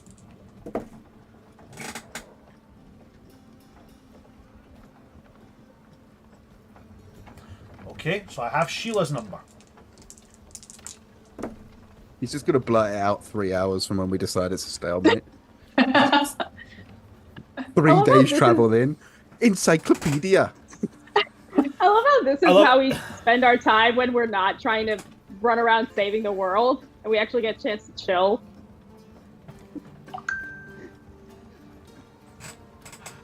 This is the fancy equivalent of, you know, when you're in a car with your siblings on like an 8-hour car journey, and you're like, how many Maltesers can you fit in your mouth?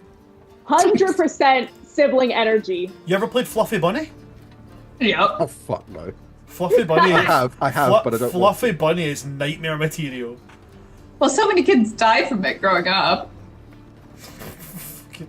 We used to play Tigway buses. Like shit was crazy in the 90s. Yeah. The 90s was a wild time. Back in the Imagine being 90s born when, in the when 90s. your parents would let you go out and Oh, play shut up. without even knowing Youngin. where you were going. They would just say, I'm going out to play. Okay, be back before the street lights come on. And you'd end up like halfway to Aberdeen and then go, fuck, I should head home. Was the There world in used black to and be- white back then? I might be dating myself to people that are watching. There used to be a commercial that would go, it's 10 p.m. Do you know where your You know kids where are? your children You know where are? kids are? Yep. Well, we never had that. We I had vaguely remember that. It was during the day, but it was always like if your kids are playing outside, just think, do you know who your neighbours are? like how else could you Yes. terrify Yes. people more? I was like, I lived in the high flats. We didn't know any of our neighbours. I knew the woman that lived next door because she was my auntie. That was it. Ah, I knew everyone in time. my And then before that, I lived in Shetland, and it was like, do you know who your neighbours are? No, because they're about 9 miles away. Elion, you make your attempt. It does not go off well. And as Sheila, as you kind of, and you kind of lean back into the carriage, Kiernan is going to like, what was that about, Derlov? Oh, not, Reverie just showing off and getting everyone riled up out there. loud, You know- aggressive Sylvan in the background. Oh yeah, I heard her. She's Yeah. she's like playing I Spy or something from them, isn't she? Yeah, she's secretly really competitive. I mean, you would be like, she's like an encyclopedia of like wins and losses. That woman. I knew it.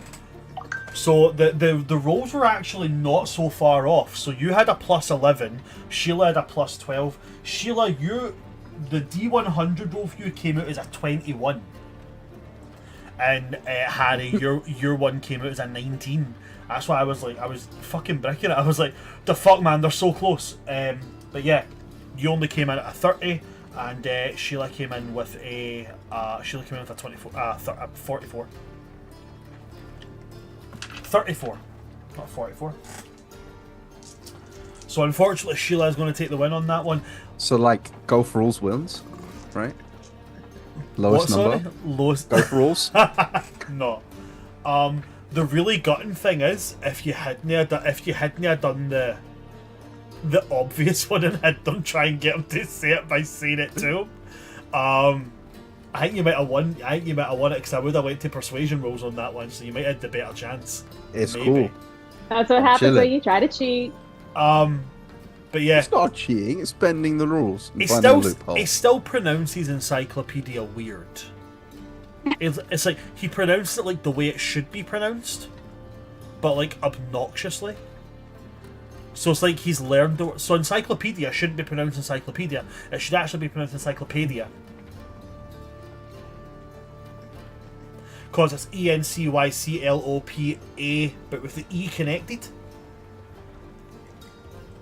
That's how you actually spell it. That's how you actually pronounce encyclopedia.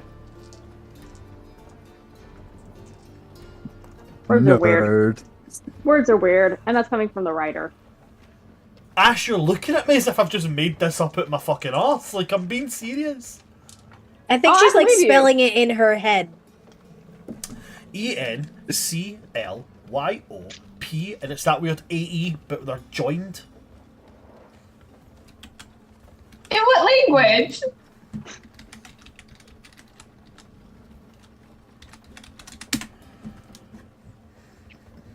Ba ba ba ba ba.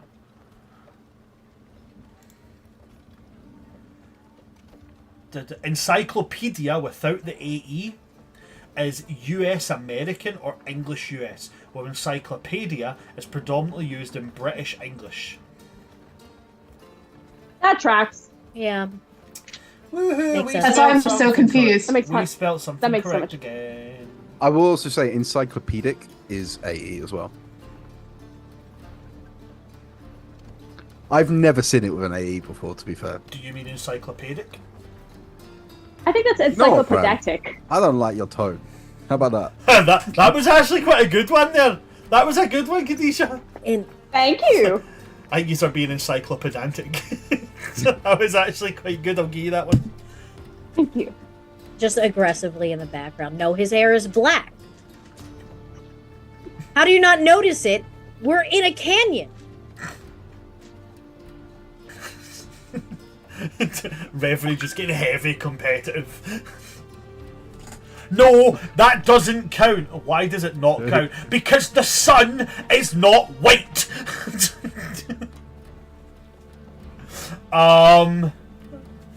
Right, okay, so at this point you get to the edge of the canyon. Like I said, I was going to count the canyon as a separate thing because it had a whole separate table.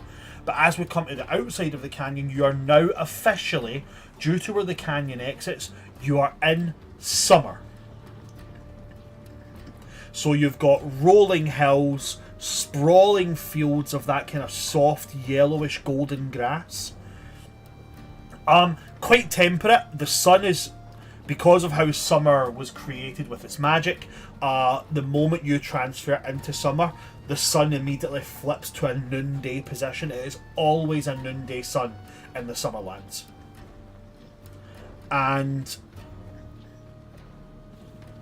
it's warm, but there is a breeze to it, so it's like comfortable. At this point, it would be Khadija. I need you to roll me a d20. Okie dokie. Bismillah. That's cocked. 14? On a 14, I now need you to roll me a d100. Oh, okay. Where did I put those two dice I had? Okay, there. Okay, that was a 4, 0, and a 3. So that's 43. Yep, yep. Okay, pulling up table right now. 43. These dice are so freaking sharp.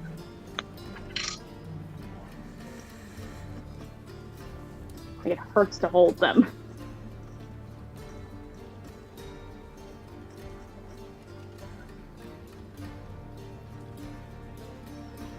Okay, dog. Oh, that's quite interesting.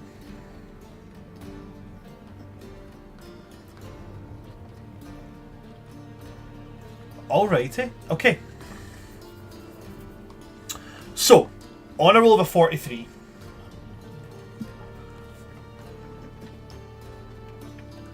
you come across.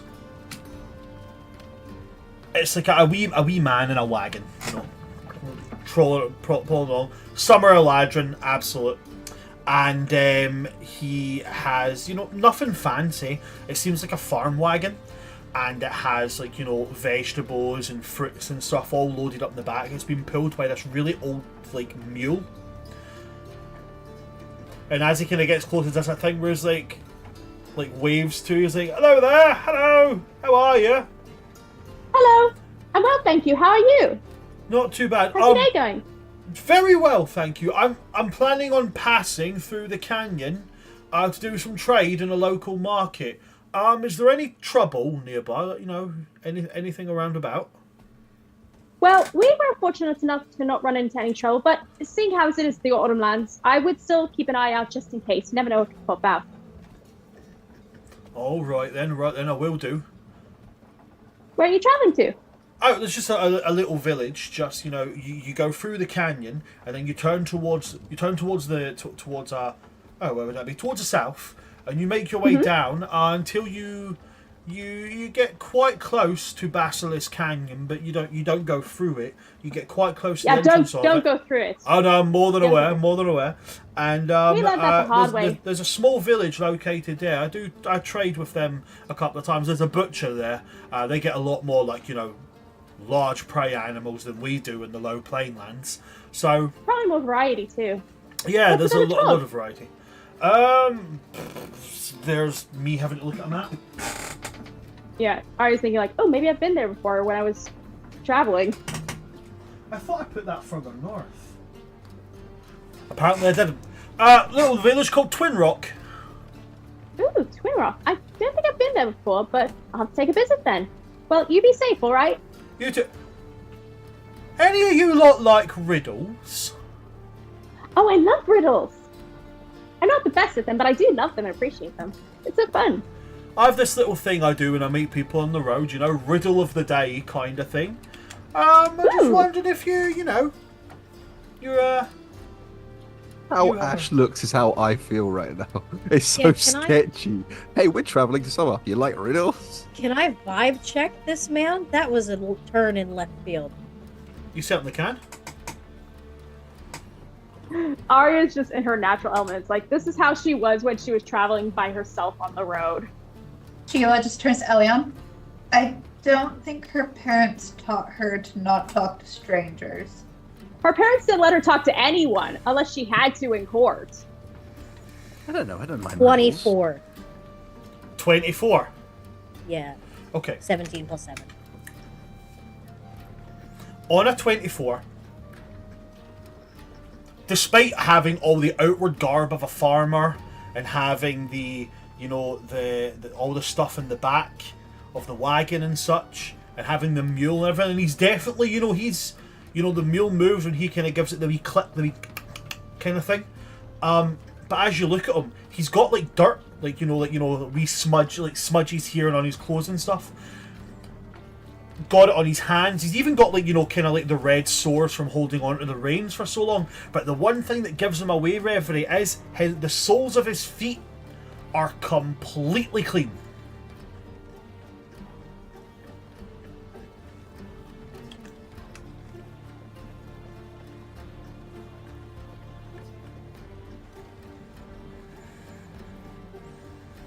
I will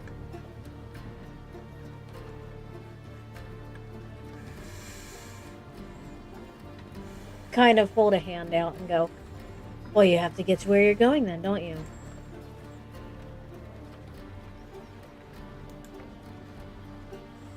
I suppose I do. Sorry, just like to play a little game with people I meet. No worries. You Right, have well- a lovely day.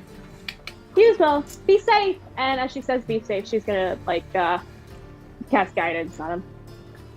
Because Cast if guidance. he's going through basilisk territory, she wants him to be safe.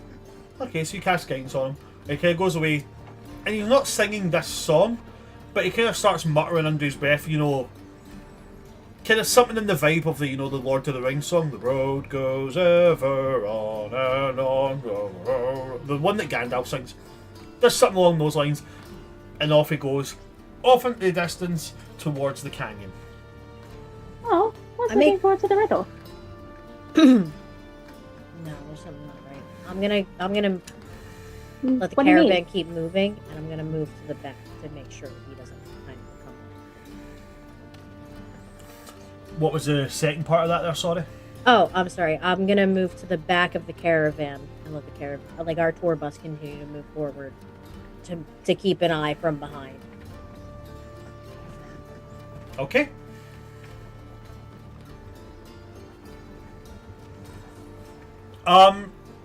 So what I'm actually going to do is, since the party didn't answer the riddle, Well, we didn't get to hear the riddle.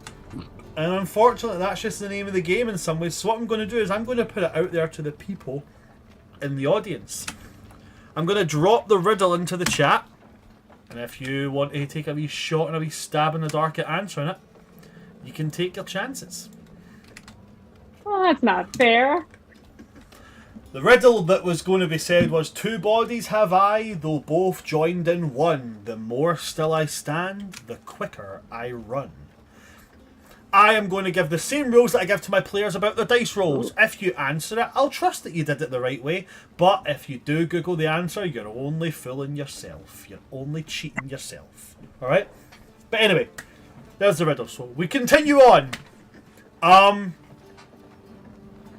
Another day passes fairly easily.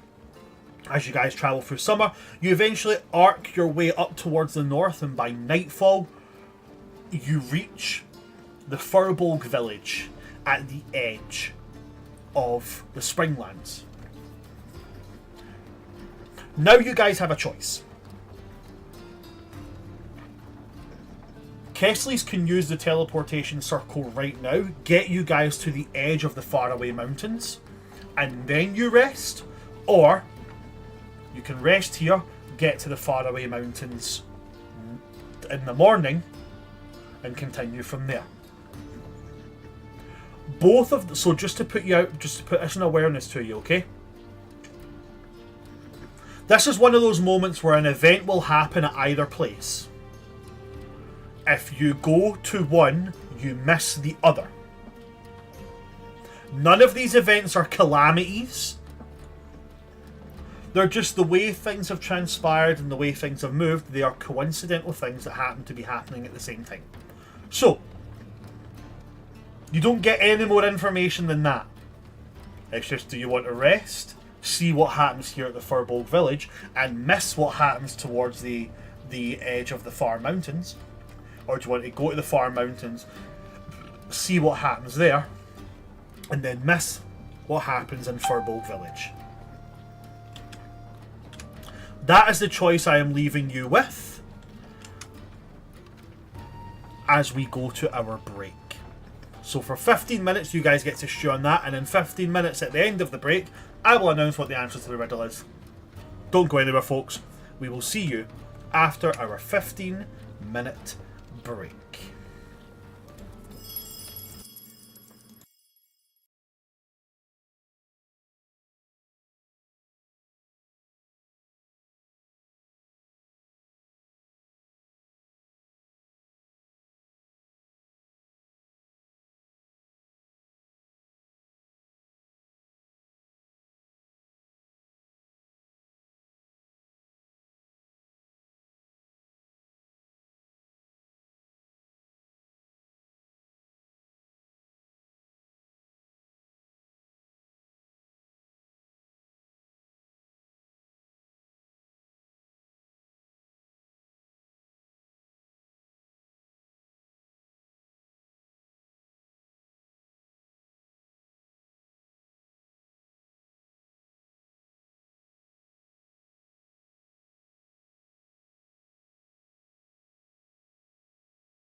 Hi everybody, welcome back. We are back from our 15-minute break. And for those of you that did take a guess, I'm sorry, but nobody got the right answer. The correct answer to the riddle was hourglass. And the party will never know what they would have got if they'd gotten it right. Alright, didn't even get Hi to everybody, try. welcome back. We are back from our 15 minute. There we go. Sorry. Alright, didn't even get to try. Friends were party poopers. Well, sometimes it sucks to suck. Yeah. So, you've had a bit of time to think on it, so now I'd like the party to come to a decision. Would you like to camp here at the Firbolg Firbolg village, and then travel in the morning with the teleportation circle, or would you like to go there just now and set up camp next to the mountains for the night? So Yeah, to, Keela's be, just gonna. So go on. to reiterate that, there's a small village in summer next to the mountains, so you're not just going into the middle of the wilderness, you'll be going to a village okay. either way. So there will be basic village, walls and stuff like that, but And the tour bus will go with us, right? it will go with you.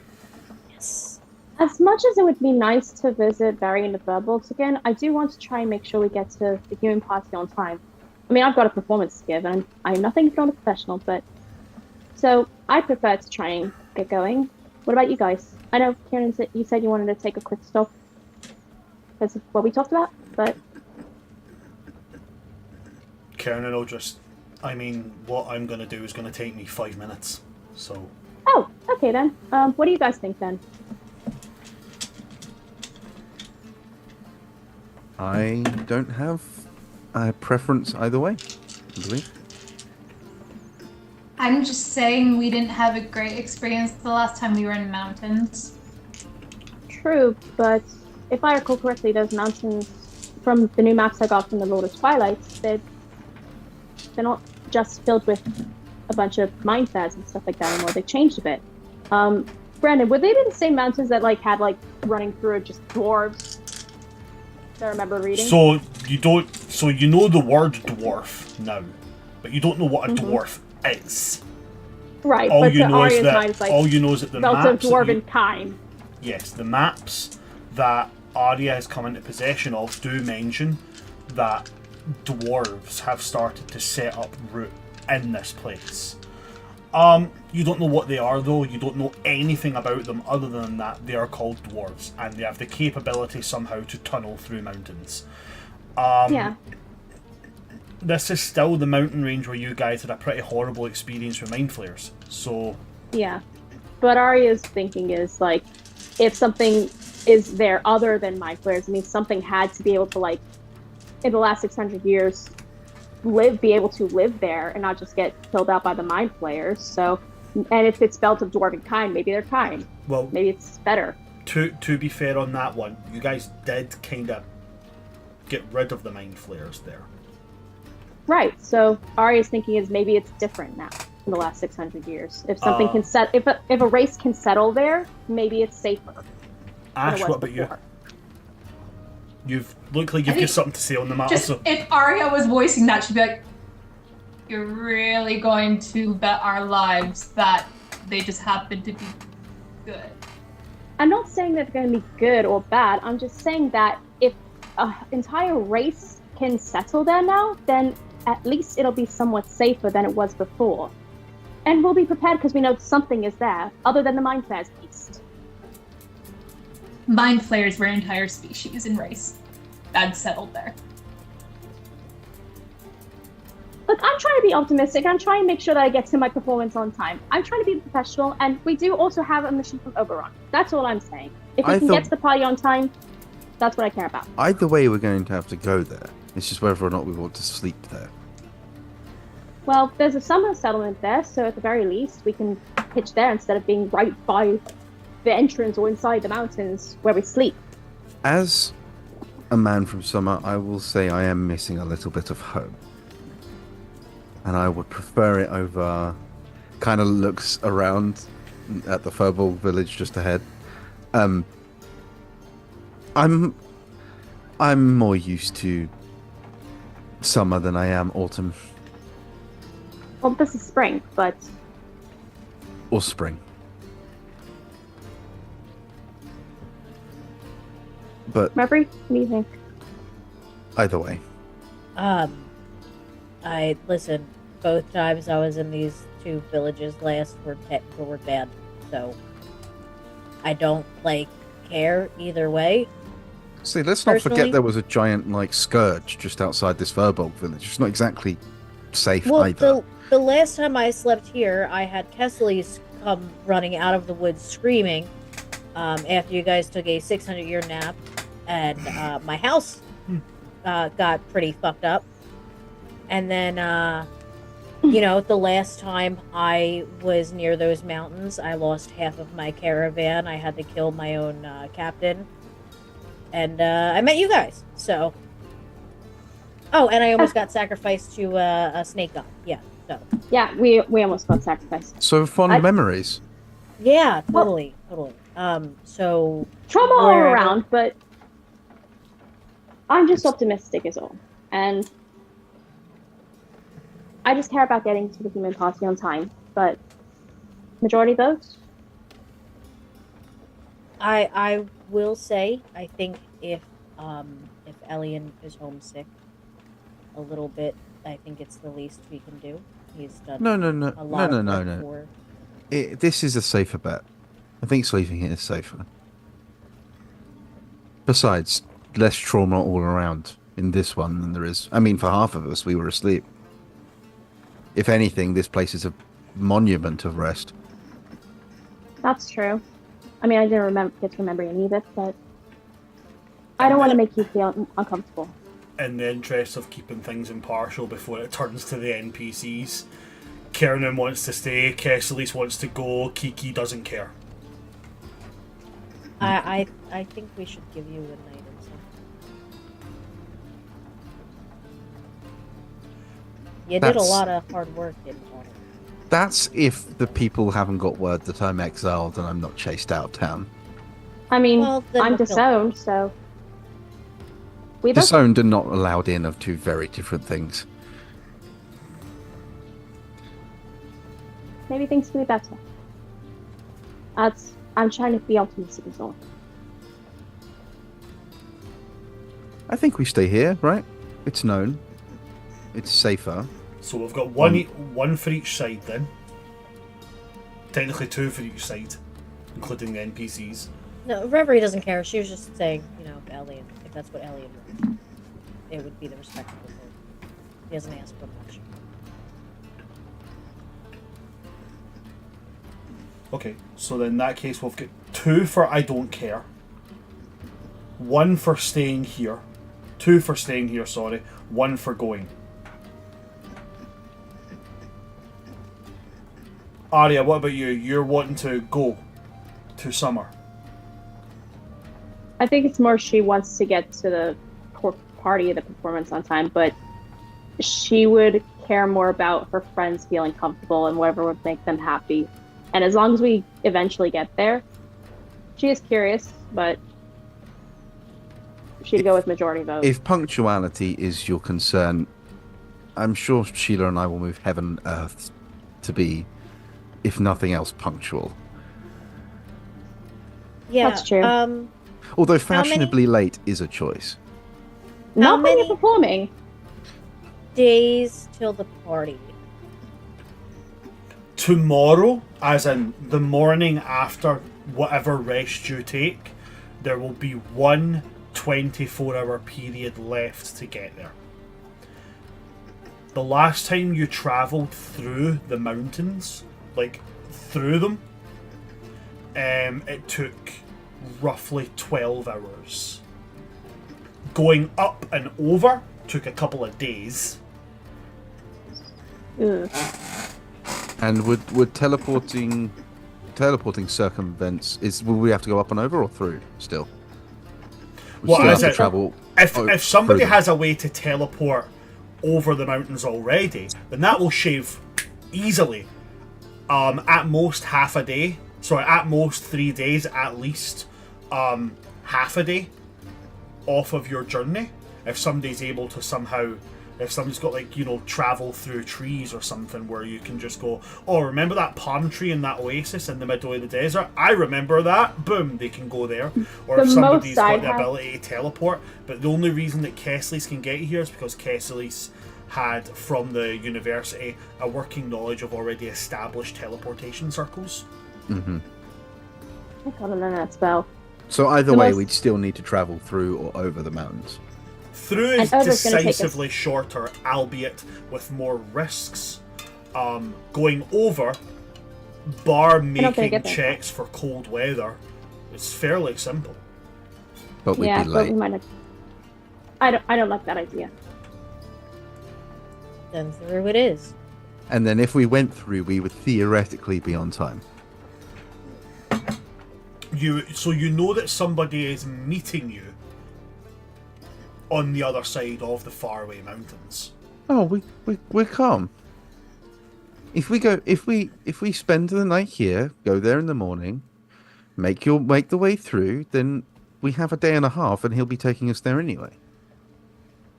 Okay, well, if we get there on time, then if staying here would be more comfortable, and you know me, I love being in spring, so we'll get to see summer again soon. We do have to go away to Brightcliff after all. Yeah, after the figure out the situation with Kiernan and Sheila, summer was the plan anyway, right? Yeah, we do have that coalition, but yeah, and you'll definitely be welcomed in Brightcliff. My aunt loves having guests. So settled. This place is safer, right? Mm-hmm. Theoretically, there's a better track record here. And we've got friends here. And realistically, whether we stay here and then teleport or teleport and stay there, it's going to be the same amount of time anyway. So you want to go with the safer option. That's true. So we stay here. I'm going to stand on the back of Polaris and put my hands over my mouth and go, Barry! Barry! From like a distance as we're getting close enough. I'm turning to Sheila going, do you think, is that a spring thing that you can call food to you? They're not calling food. Hey. Sorry, go ahead, Sheila, finish what you were going to say. Oh, she'll just be like, it's the friend, not friend. Friend. I think I'm turning. out of character, I think I met him once, but it was very brief. They didn't formally meet them. meet. Yeah, they didn't formally meet. Yeah. You feel Barry coming before you hear him.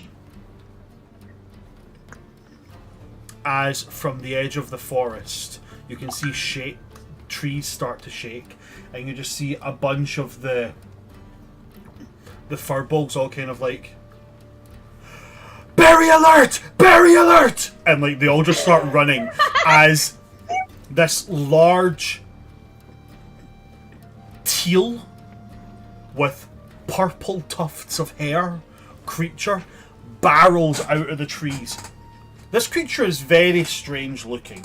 It could almost be mistaken for something like the large rhino lizards that are from autumn. You know, very, very basilisk-like in shape. How it's got like a big rounded body and thick legs. But it only has 4 legs and there's no claws.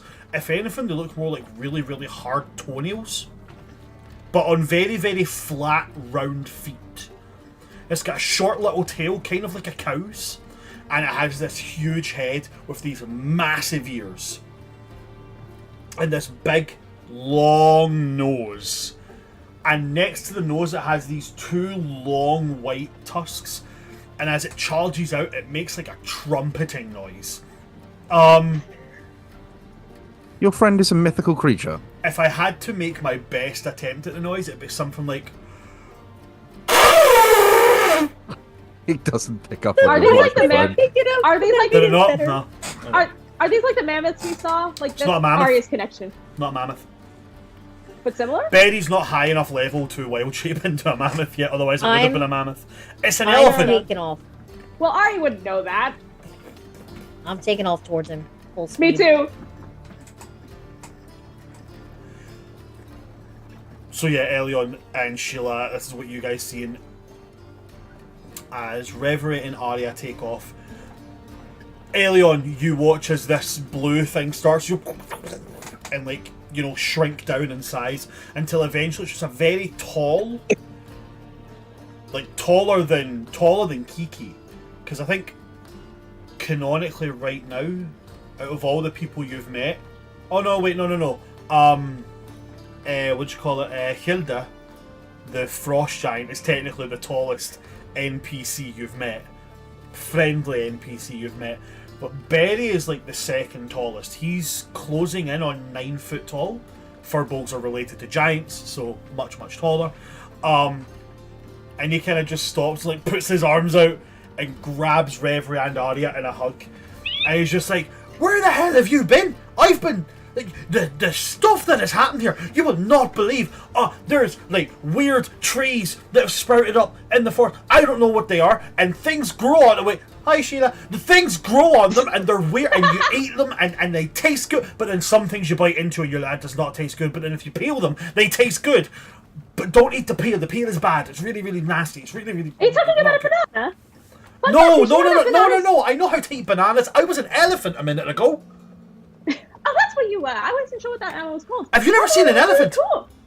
Not yet. They're so cool, and you can teach them tricks. There's like a whole group of them in the forest. You can teach them all kinds of tricks.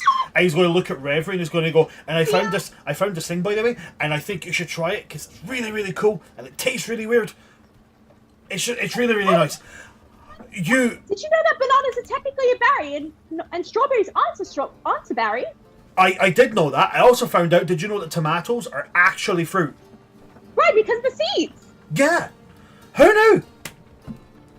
A space prince I danced with knew. He's going to point over at Aelion and he's going to go, "That one looks different." Yeah, he had a makeover. He's going through a bit of thing. But I don't think you've been fully introduced. Come, you're a friend. And she's going to like do that thing where he like kicks his hair. He has that kind of like Monsters Inc. style walk where he kind of floats side to side as he walks. I'm just imagining Arya's like Boo, like taking along Sally from... And he gets over you and he goes, "Hi, Aelion? Barry? Aelion. Hi, I'm Barry." Are you an olifant that could turn into a man, or a man that could turn into an olifant? I'm not even a man. He's a Firbolg. Yeah, he's a Firbolg. Semantics. Well, I can turn into a lot more than an elephant. Yeah, it's really cool. I like his cat form, his like tiger form best because it's really cuddly and really soft and warm. I don't turn into cats all that often. When was the last time I saw you? I can turn into a bear. A bear, really? What kind of bear specifically? I or is it think, just a generic bear? I think on a technicality it's a brown bear. Oh. Although it's not brown when I turn into it. It's kind of like turquoise. Can you turn into birds? Not yet, no. I'm learning. Oh, I'm sure you'll get there. I can't figure out the flap to not flap ratio. It's tricky because you actually go almost like a circular arm kind of way. I've watched birds a lot, so. And hummingbirds almost kind of like do figure eights. It's almost like how they float. Wait, hold It's on. in the wing muscles. I can show you later. I love that. Yeah, because you'll be able to, because I don't have the wings, so you can just see the muscles flex. And kind of Are you dead? Looking right at Aelion. Yes, You smell dead. I get that a lot. Are you actually dead? I've never met Yeah. a dead person that talks before. I've seen a lot of dead people that don't talk. There's still a lot of bodies left in the forest. We've been trying to clear them out every so often. But, you know, a lot of them, they don't talk to you. But if you're a dead person that talks, that's actually really interesting. I was actually contacted by a Dark Lord and resurrected the other day. I fell in battle. Oh, you're one of them. What are they called? Zombombs. Precisely. I'll have to mark that one down. I've never had a friend that's a zombomb In before. fact, You're my friend now. I'm the leader of the zombombs. Oh, I wasn't made up. I'm really sorry. I was only told that there was Aelion, one. don't tease him. I was only really told that there was one important leader coming, and we've only prepared for one. If there's another one, I can try and build you something very quickly if you like. He's joking. He's joking. He likes to. I'm really not. I can actually control undead. His magic is death-like. He's not actually dead though. He smells dead. I don't know. I think it's just magic. I was told by that really weird wizard one time who sat with me and told me stories that if ever I'm lost, always follow my nose. Sheila looks so Wherever confused. it goes. Like so concerned, like I didn't stick my hand in a corpse and resurrect it like 2 days ago. I think Sheila's just like putting everything together, being like, but you, what? Well, Reverie kissed a dead person? No, I'm not actually dead. see, He just smells like death. I have heard that before about myself. It's fine. Right. Okay. Ha! You got me with that one. He's going to playfully punch you in the shoulder. Ow! Oh, I didn't mean to hurt you. Sorry. You're He's- very small. He's still messing with you. he's just joking. Oh, okay. He's just kind of like a diva. You know, like an angel. No. That's a Deva. I should know. I'm related to them. He doesn't know the difference. I actually do. I spoke to a Deva. Wait, you did? I think so. It was a big guy with wings. Did this big guy with wings happen to have eyes like the color of mine? No, they were fairly normal eyes. Now that I think about it, Yeah, it might have just I been a know. guy carrying 2 big bits of plastic on his back. Yeah, A that guy sounds... with big wings. Yeah. What did they say? Stuff? Words? I'm not entirely... I'm sorry, Yeah, that's like- I didn't pay too much attention.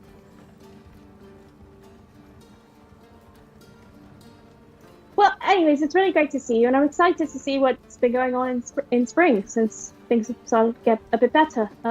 Well, that should go a lot better soon. But not right now. Forest is still very dangerous. Don't go inside. Oh, You okay. genuinely might die. Fair enough. I guess I'll see elephants later then. Definitely. I'll send you a message when it's ready, but I have to get back. Kind of in the middle of a, dangerous fruits / is this berry poisonous or not / there's a lot of mushrooms situation. I'll be right. I'll see you later. And he's going to turn and he's just going to bound back into the forest. Real quick, I'm brushing my hand and giving him guidance so he doesn't die.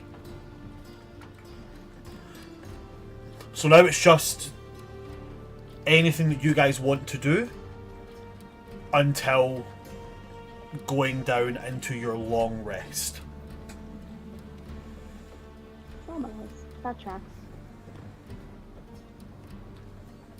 I'm good.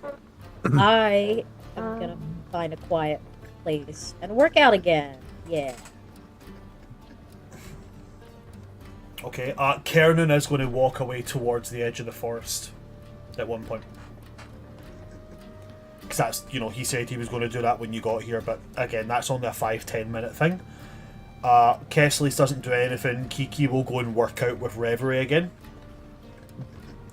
Taking great fun in taking a dead log and using that as like a weight. Sheila, anything that you would like to do before settling into long rest? Sheila probably would have asked Kernan if he wanted her to go with him. If not, she would kind of like stay with the group but keep an eye on him, just make sure everything's okay. Yeah, you ask, and then Kernan doesn't answer with words. He just kind of puts his hand out behind him as he's walking, as if like inviting you to just take his hand. She'll follow after then, take his hand. Okay, awesome. Arya, anything for you? Yeah. Ari's gonna first take off her shoes because she likes being barefoot when she's in spring, and she's less chipper than she was before when, after Barry mentioned the Devas and seeing someone with wings, and no, they have natural eyes, unlike normal eyes, unlike you, and she's gonna kind of quietly walk to a tree, and kind of sit beneath it and put her violin on her lap, and I think she wants to try and pray to the greater hand a bit and try and make her mind go seem more quiet. Okay. And what do you do to pray? How do you pray? Well, she uses the violin almost like in a stimming kind of way. She plucks Okay. the notes until it sounds the note sounds less like the drum of a violin string and more like the chime of a bell, as she tries to quiet her mind and thinks about that comfortably warm open hand again. And she kind of like silent, almost like asks to the air in a sense, like aloud, but I think she kind of just asks about knowing that she needs to get back to Red Sun's Hollow at some point and go beyond the wall. But knowing that they've got some stuff to do first is maybe mostly just asking for assurance of like, is it okay that I'm not rushing there and it's whatever or whoever is waiting for me, whether it's like some relic of celestial times or whether it's another Asimar like her, or whether it's that Deva she saw in the dream who, even though they didn't have the same eyes as her, looked so much like her that I didn't miss my chance. It's not too late, and that I still have an opportunity to find the answers I'm seeking, even if I take a little time first to do the things we need to do and to grow as a person, that I didn't miss my chance. In a sense, some kind of reassurance that she's not as alone as she usually feels. Because I think the comments about something that always made her feel so different and made it so obvious physically that she didn't fit, it struck a raw nerve with her, especially because her eyes were her biggest insecurity, especially because of how her mom used to react to them. It got her in a funk, and she's just looking for some sort of reassurance. Okay, so in that case, what I need you to do for me is to make me a religion check. Okay. I'm gonna go with.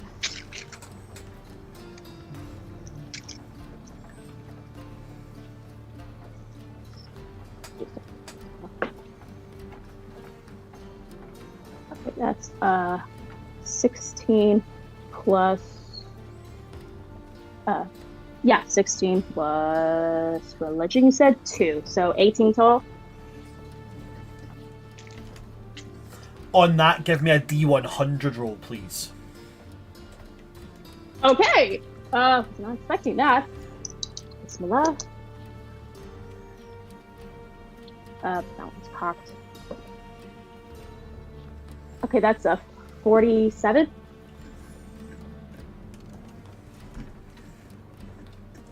You get just a general feel of comfort from the words, whether that's from your own psychological effect that you're taking from the words that were said, or whether there is actually something from the guiding hand above that is giving you that comfort. You can't tell. But even just voicing it out loud, or even just talking it in your head, that kind of eventually becoming almost like a metronomic pizzicato of the violin string. Eventually have this kind of stillness come over you, where again you can't tell if that's by a divine hand or by your own doing. So just more feeling rather than like an answer or assurance to my question. Yeah, pretty much. I think Harry's just gonna plonk her head back against the tree she's sitting under and just watch the leaves, and just to distract herself, maybe look at those maps again from the Lord of Twilight, or even that map of the city she didn't get to look at, and maybe try and fiddle around with that book she got from Spring. Just something to distract herself from this. Because it almost feels worse not knowing if it's something truly from the greater hand she felt before, or something she's imagining just to make herself feel better. Okay. Because the latter feels worse. Okay. Because it feels like she's alone again. Okay. So we leave Arya with that.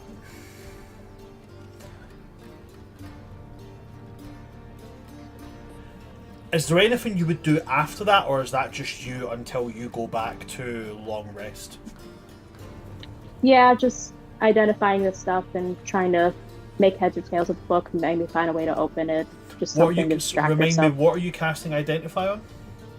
Well, I already identified the maps, but you said that there was one of like almost like a city or a town or like a palace or something like that that she didn't get to identify before.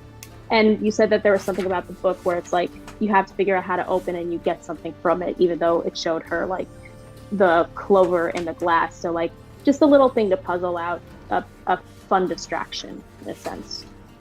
Okay, and are you casting Identify on both of those? Well, I identified the book, so I think I'd just be trying to figure out ways to open that and or unlock it. Maybe use that chiming thing, but I'd be identifying the map thing, and maybe that key. I found the brass key, unless that's not magical. It doesn't matter if they're magical or not. Non-magical items you can still cast Identify on them. Oh, okay, yeah, I'd probably identify those. But other than that, I think I would just. She was gonna ask Kieran about the flower, but she's in a bit of a funk. She'd probably go to that after that. Okay, cool. So casting Identify, if you cast Identify on the key. Yeah, I'll use the spell slots for both. Why not?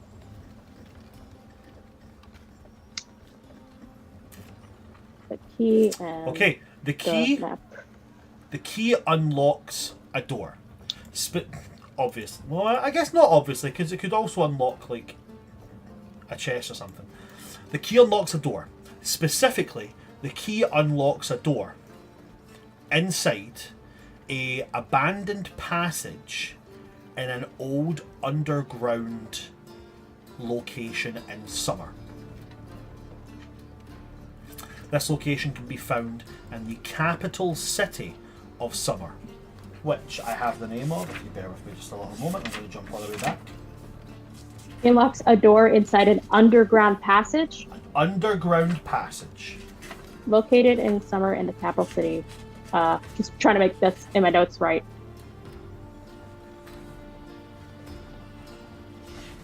Bear with me a moment.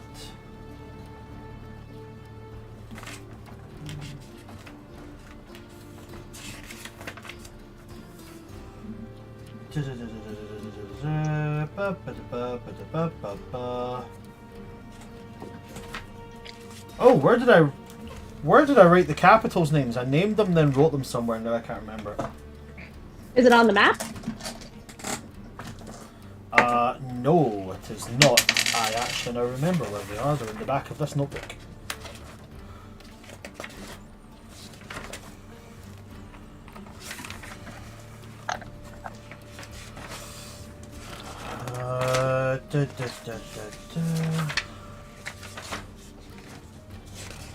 It's on one of these plates.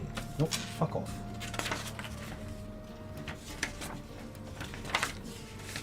That's from Curse of Strahd.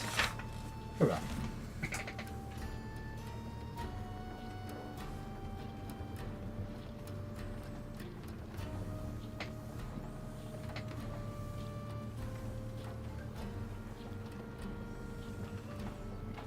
Somewhere on this page. Am I like blind? Sorry, and not guys, I didn't seeing? think this would take that much No, time. no, it's fine. It's fine. It's my fault. It's my fault. I just can't see it on this page. I know you guys have stuff you want to do. I thought this would be quick. Oakville Glade. So it takes you to the key unlocks a door, specifically a door in an abandoned underground passage underneath the Noble District. Of course. I know, right? She literally says that out loud. So, fucking course. Underneath the Noble District of Lights Peak City. District of Lights Peak. Lights Peak.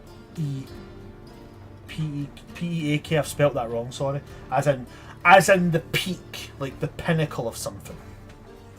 Damn, I should have called it Light's Pinnacle. Never mind. Light's Peak. Got it. Doesn't say what it unlocks, just unlocks. Just the that it abandoned unlocks a door. passage. Identify gives you information about it, but it doesn't say to you it unlocks a door, which leads to this. It just tells you that it unlocks a door Fair. in an abandoned underground passage. Well, maybe we'll go So that's to the go key. to Light's Peak. What was the other item identifying? It was the book. It was the was it the book or was it Mm, the map? it was. I'm identifying the map, the city map you had mentioned. That was different from the world maps. But Ari would try to figure out how to open the book, just like not necessarily identifying it, but she would identify the map. Okay. The map is a working map of the University of Winter.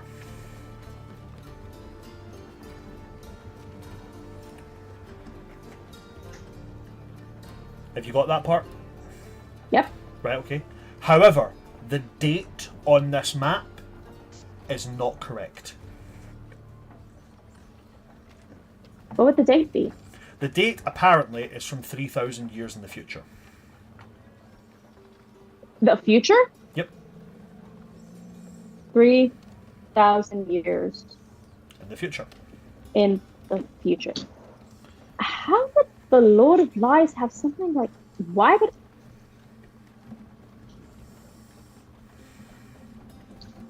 Curiouser and curiouser. Well, oh fuck! If I known about this, I could have used this as collateral for fun with it. Whatever. That should Okay. tell long resting. Okay. Arya is with Kernoon. Elion doesn't have anything. Reverie.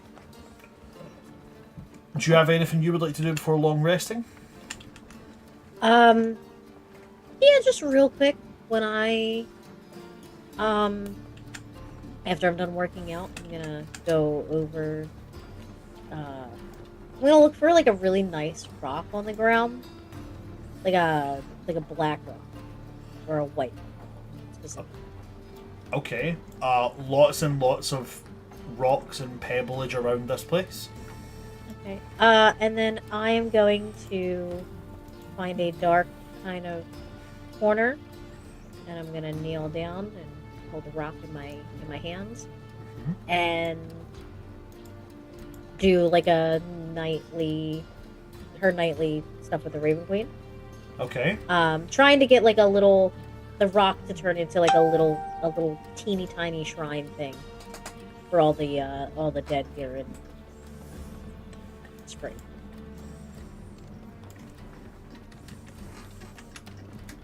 Again, make me a religion check. Because this is directly in line with what the Raven Queen operates with, I will give you advantage on this one. This is something you've done a few times.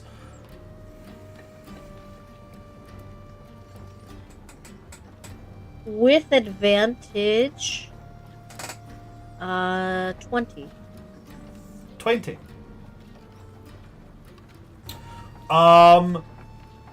With the dirty 20, make me a religion check. Not a religion check, a D100 roll. You just did the religion check. I was like, okay. Because you no, passed that that's fine. religion check, roll me another one. No, give me a Let's hope- D100. Let's hope you roll better than I did. Isn't that just school? You pass this exam, you get to study for a new one. 79. Much better than I did.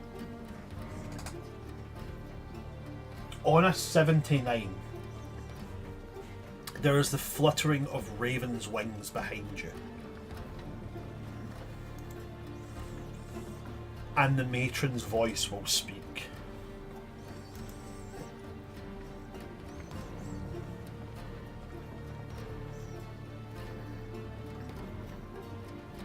You have quite an attachment to this place, don't you? I think I have a little bit of an attachment to it.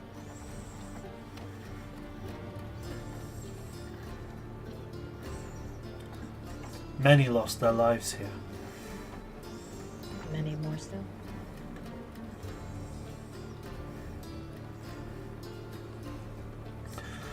And yet, amongst them, many unaware of your name or of the place or of the position that you played in them moving to their next belonging.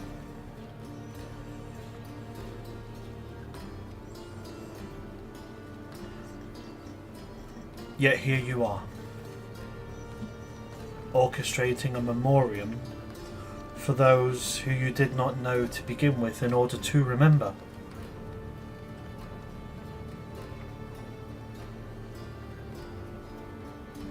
I don't think I have to be known to be doing that. I actually think it may be better. No. Wouldn't you agree? It's not about agreeing, it's about understanding.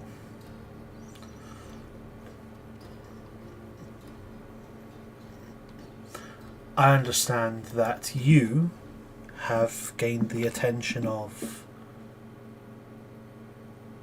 a certain lord of 9 particular places.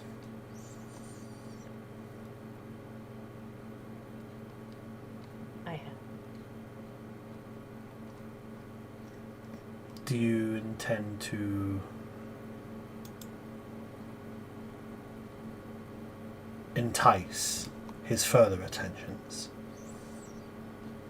I intend to finish my deal of the dinner and to leave it at that.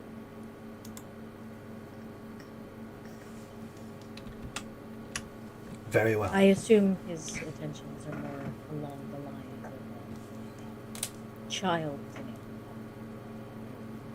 a genuine interest. Last I checked, children don't dress ants in jewels made of mortal souls.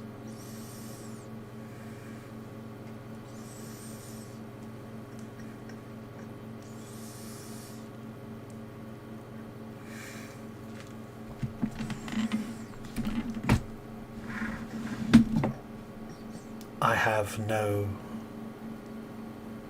altercations or vendetta against Asmodeus. But I warn you, he is still the king of the 9 hells. While we Fae cannot lie, devils can twist the truth to match any of their needs and wants. And while you can never break a deal made with a Fae unless they release you from it, the loopholes in an infernal pact can often be far, far more deadly than the price paid to initiate the pact.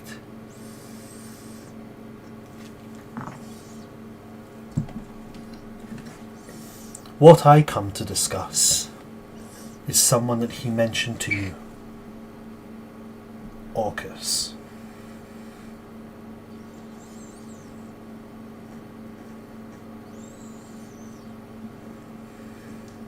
Yes. Remember speaking to you previously. There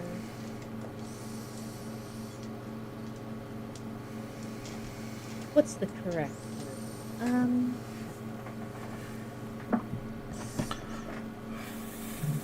Horrible, annoying. That's your things against.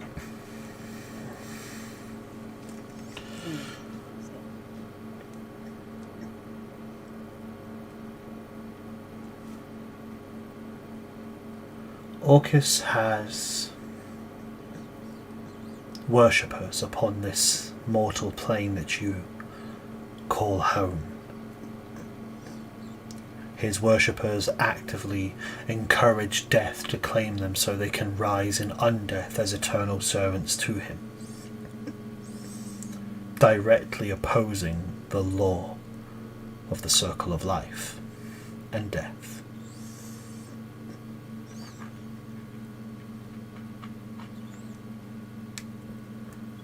Should you come across any of them, please ensure that their death is final.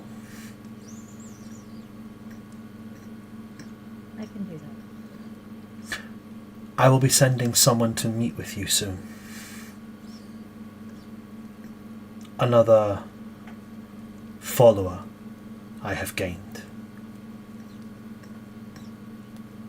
He seeks to rise, so I would have my current speaker to set him on a course that will allow him to do so, that will allow him to prove his worth.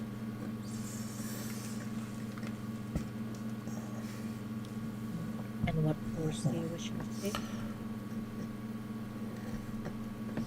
Anyone which proves his use and his loyalty. I trust your words to be mine.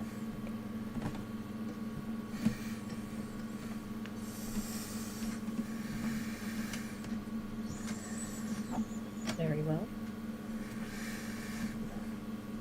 I will send him on his mission. She nods. And then she's going to press her two fingers to the lips of this porcelain mask. And then bend down and touch the rock. And as she touches the rock, it's like it melts and becomes like a slab on the ground. And the symbol, I don't know if you'll be entirely familiar, I don't know how familiar you are with like Celtic symbology. You know the Celtic symbol of the three swirls? Yes. Forms that symbol.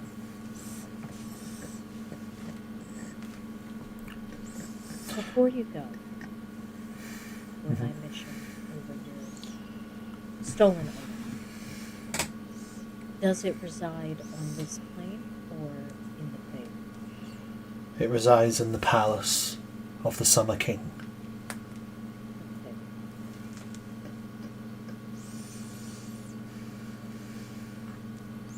I will ensure it is returned safely.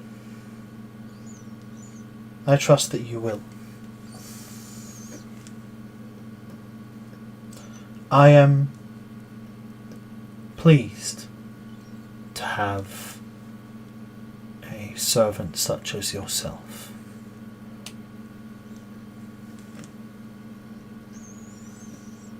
And I am pleased to have a friend.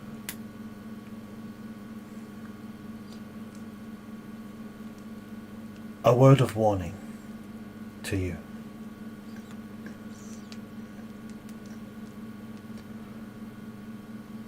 The path that you walk dances over life and death. Every one of your companions, the strings that tie them, they fray and strain and strengthen constantly, ever flowing, ever shifting. Except one. One of your allies will meet a certain end on this journey.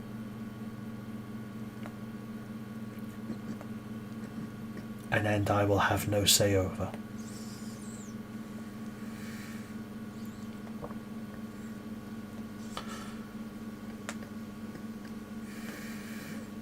I don't suppose I can know which one.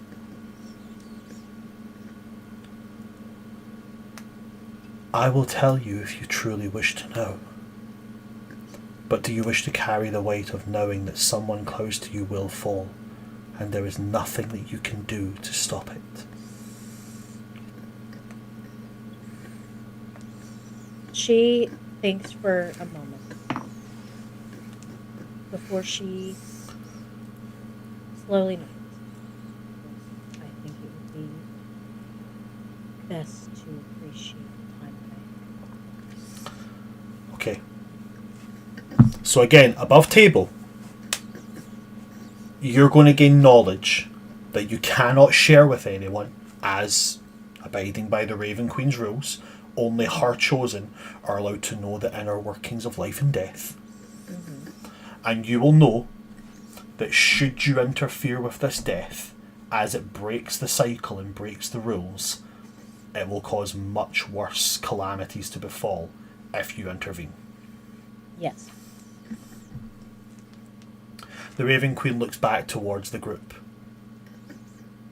You can see Kernan and Sheila walking off into the forest holding hands, Arya sitting by a tree, Elion, Kiki, Kesselis, all of them sitting milling around and chatting. You can't see where her eyes go. But she says, "He's come a long way for one so young."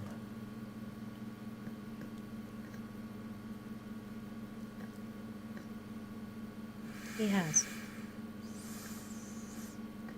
I see great things in his future. I see power. Power beyond almost all who set foot upon this world in its entire history. But in that power I see darkness. I see many lives which will fall because of his.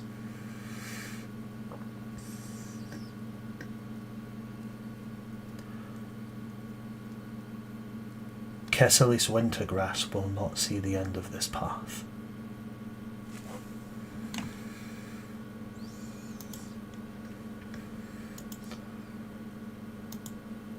There is like a tightening of her hand before she slowly nods What?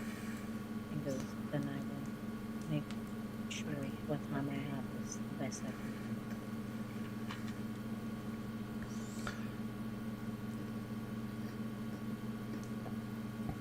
With that sound of the wings again,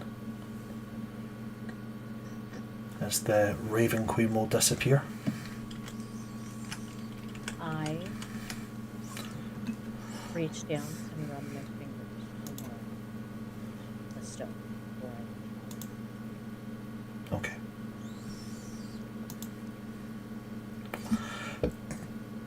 Bran, if you'll allow me, Uh-huh. I do have one thing I would like to do.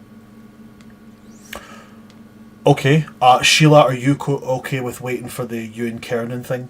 No, you can do that first because I was going to do it when I get back. because the reason I'm doing that is because the Sheila and Kernan thing is will bring quite a nice wrap to it, unless it's specifically your thing requires Sheila and Kernan being back. Yes, exactly. So I'll let you do that. Cool, no worries, absolutely fine. Sheila, you and Kernan. Kernan leads you towards the edge of the forest, and as you kind of get to the edge, there's a group of spring soldiers kind of thing, small patrols that have been left behind in order to make sure the borders get kept. And they kind of, as they see you come, just kind of put their arms out like, "Whoa!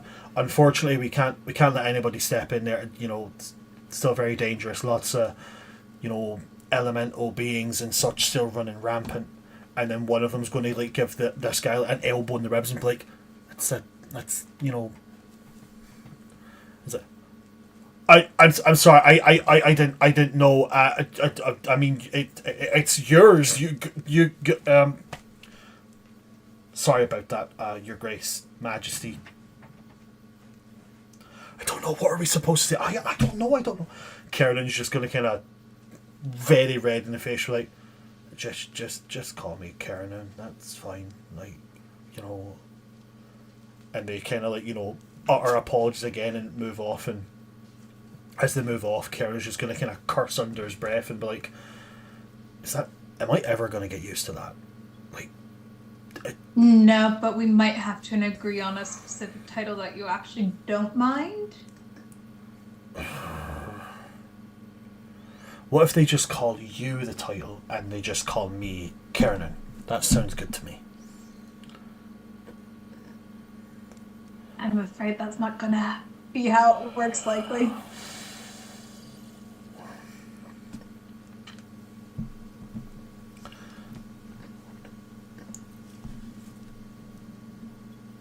Kernan will say nothing on that, and he just keeps walking. And he doesn't walk for far into the forest. Walks just enough that you can't see.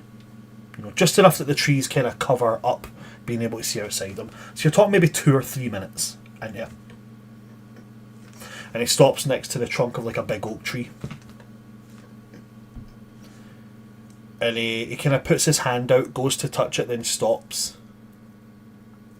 Thinks. And then does it again and puts his hand on it. And as he does, there's almost like this look of relief as he touches it, and he kind of sighs. I didn't know if I'd still be able to hear them. But they're still there. And he's going to look back at you. And he's going to make that face that he makes. It's very easy to tell he's thinking. Almost looks like it causes him pain. And then he puts his other hand out to you. Do you want to hear?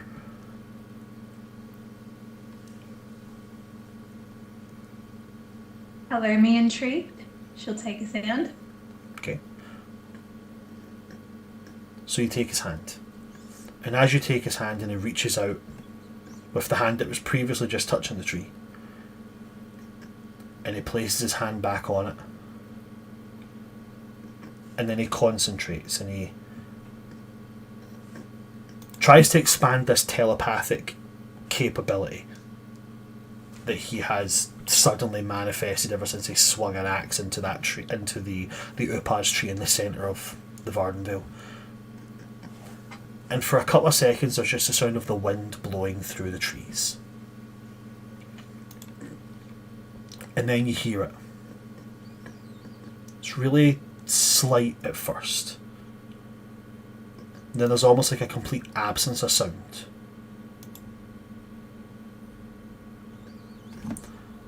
Before you hear a couple, then a handful, and then a dozen, and then dozens, and then hundreds, and then just a cacophony of voices, all singing. Just this vocalization. No lyrics, no nothing like that, just a vocalization. And it's a beautiful, beautiful song. It invokes emotion rather than actually conveying words.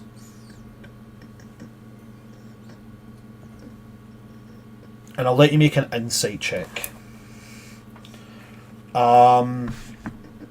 You're bardic, you do music and all that kind of stuff. You know the musical notes and stuff. So I'll give you advantage on this one. Insight.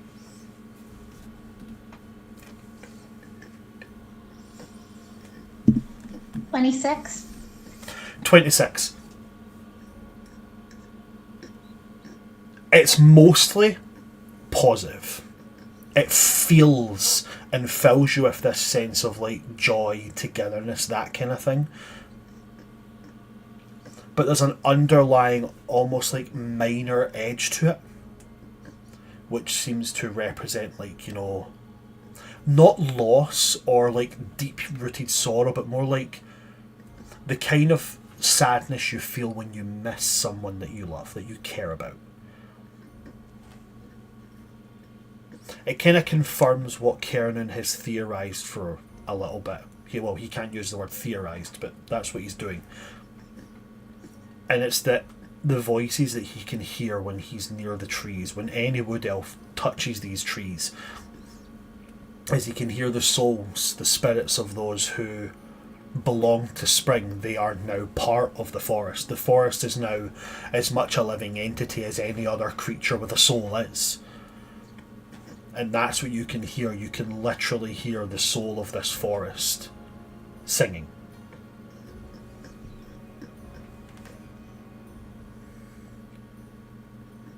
And even when the voices aren't there, there's almost music.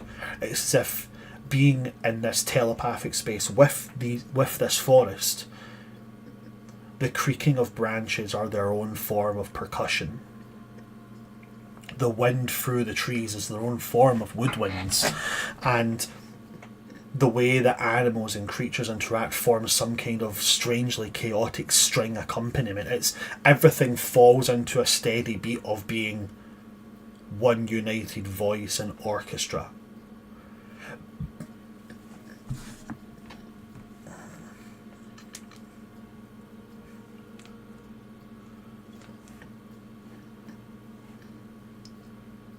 And stands there for a solid like 10-15 minutes just listening to this. Before I move on, what's Sheila's take on this?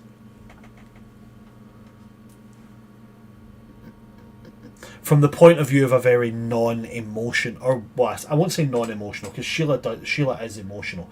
From a very non-outwardly emotional character.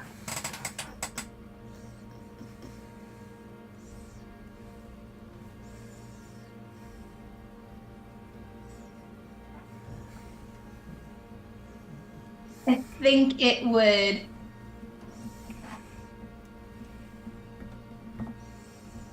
hit her a bit in the sense that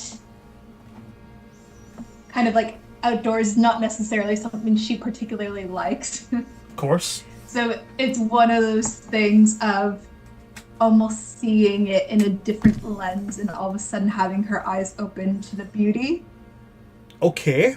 That's around of it. Yeah. And just kind of almost seeing it like for the first time and just be like, oh shit, I never noticed all these things before. It's like she's now at the point of going like, I get it now. Yeah. Right, okay. Oh, okay. Okie dokie. Development. Character growth. We love it. This is where Sheila takes off the shoes and walks back barefoot, but stops at the edge of the forest and puts them back on. Nah, I'm totally kidding. One step at Also, a time. can I say how fucking beautiful that description was, Brandon? I mean, you're more than welcome to. Thank you very much.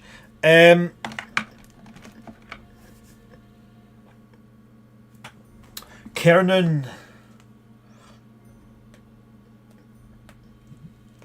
watches as this kind of goes through you, and with him being telepathically connected, like, you know, you feel what this forest feels, he feels what you feel what he... It's all of it's wound up. And he's gonna say,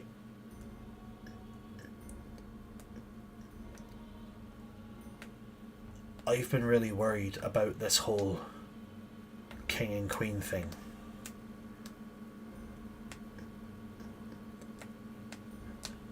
And I don't want it to take away from who we are. I was no one for a long time. And then he's going to stop and go, not like no one. But I didn't have lands and fancy things and titles, and that wasn't me. And even though I'm going to be king, and I accept that now, and I'm ready for the responsibility of that, but I'm not going to suddenly start acting all airs and graces.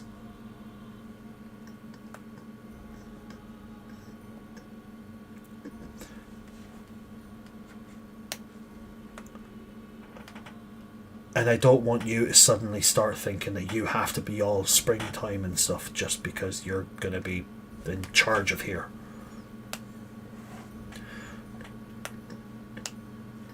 But I just wanted you to hear what I hear in this place. Because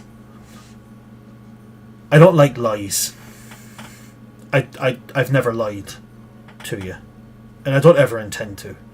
But I think that even having a secret like this is tantamount almost to lying if you don't do what you can to share it. So I have no other secret from you whatsoever. That's it. This is what home is to me. And I'm not saying it has to be your only home, but now you've heard it too.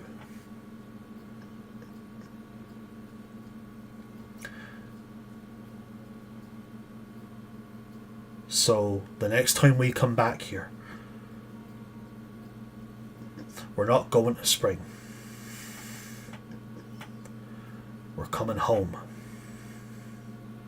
Alright?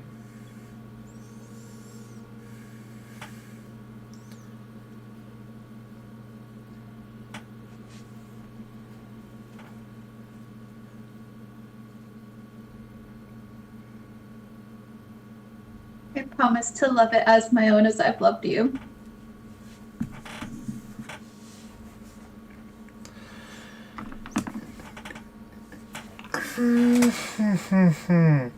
He doesn't make a joke. He doesn't have a quip at that. He just kind of takes his hand off of the tree. And when he takes it off, it lingers a little bit, Sheila, before it goes to that silence and goes back to just the sounds of the forest.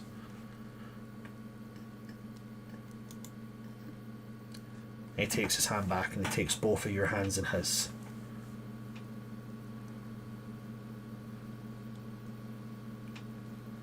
And he says, I want Autumn to be as much of a part of us. And I'm as much of a part of this as you are. Because I love everything about you. Including the Autumn part.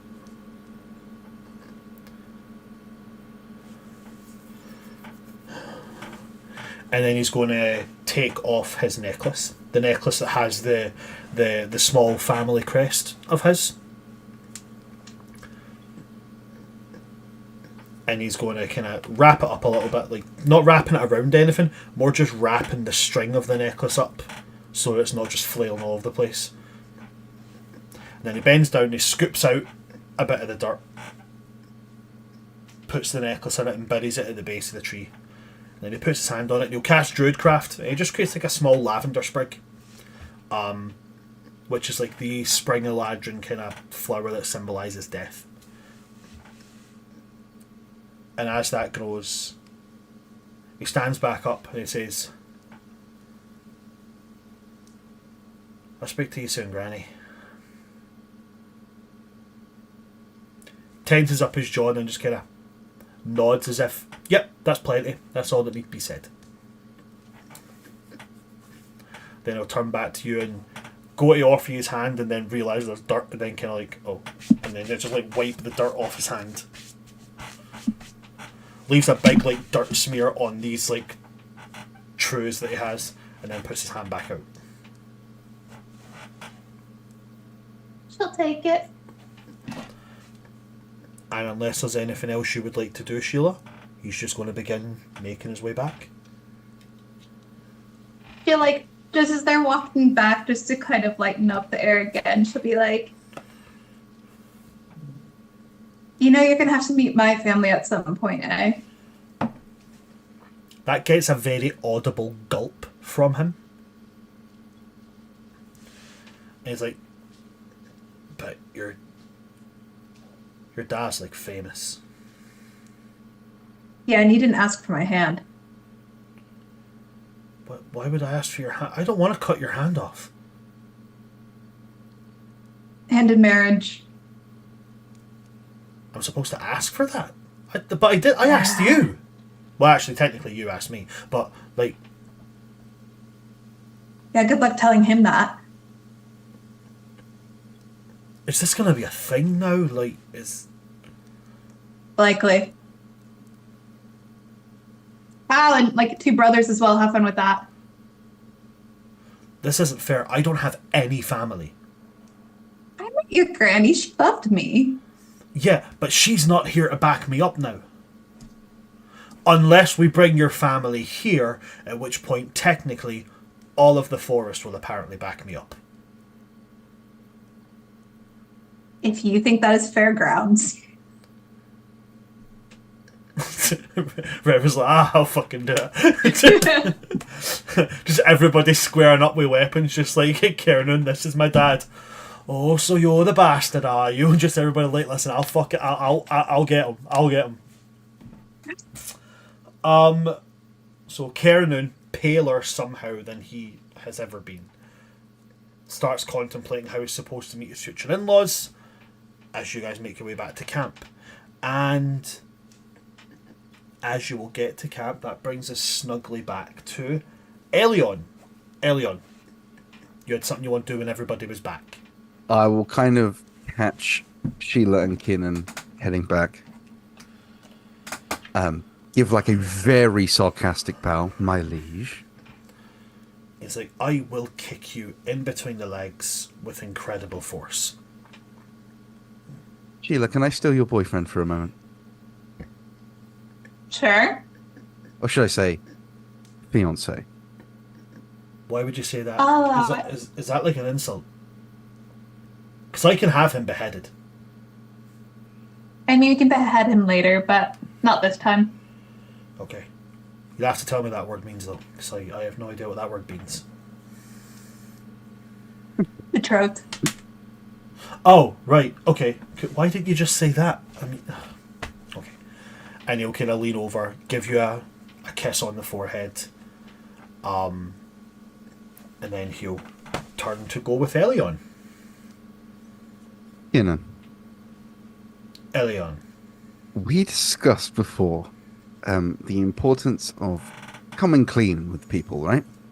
Yeah? And how when we were talking about it, you remember in front of the portal? Yep. You told me I needed to come clean with Reverie.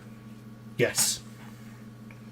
Now, last night I made a very large step towards tying off dark threads, Okay.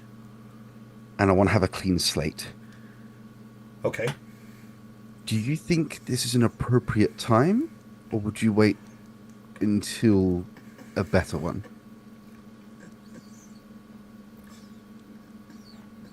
I think that when it comes to telling the truth, when it comes to owning up, there is no such time as a perfect time, because any time is a perfect time. Well, think about Right. it. In my personal view of life, we shouldn't lie anyway. Agree to disagree. We shouldn't lie to the ones we care about. The only times we should lie is when we have to do it to protect the people we care about. But the moment that we do that, we must accept that at some point, as soon as we are entirely capable of being so, we are honest with them. Yeah, agreed. So the And question with- is to you, do you feel like this can wait? Do you feel like it is worth risking it waiting? If it's up to me, it won't happen. But that would be an injustice. Hence why I'm asking you, because you're probably... I hate it when I have to compliment you. You are probably the most noble man I know. And I mean, technically, I think Kesselis has more nobility even than I. In fact, I think you're more nobility than I am. I mean, well, one, you're a king, and two, I meant in integrity. Oh, right. Okay. Gotcha. Carry on.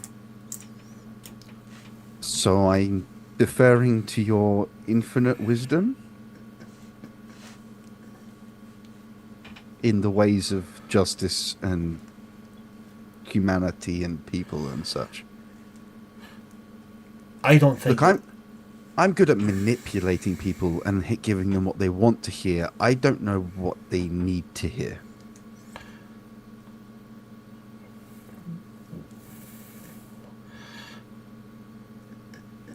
If this is coming just about something you need to tell Reverie, I love that girl like a sister. Mhm. I don't think there's a person on this planet, on this world, that I wouldn't kill for her. Right. Except, well, Sheila. I don't think I possibly actually even could kill Sheila. Or Arya, or yourself. There'd have to be some good reasons for it. Maybe Kesselis. He snores really loudly. But the thing is, I don't think Reverie would ever ask me to do that. That's a testament to how good a person she is. I don't think that there's a thing on this world that she cannot forgive. As long as the person who has the wrongdoing owns up to it. And So you if- don't think tonight would be a bad time? I don't think so. Unless, of course, she's off on a date with that big weird fella that runs the... What is it? The 9 circles? Yeah. That's a load of circles. I'm only in charge of 1, and that's a lot. Yeah. I could imagine. Well, anyway, unless she's out on a date with that fella, I think he'll be fine.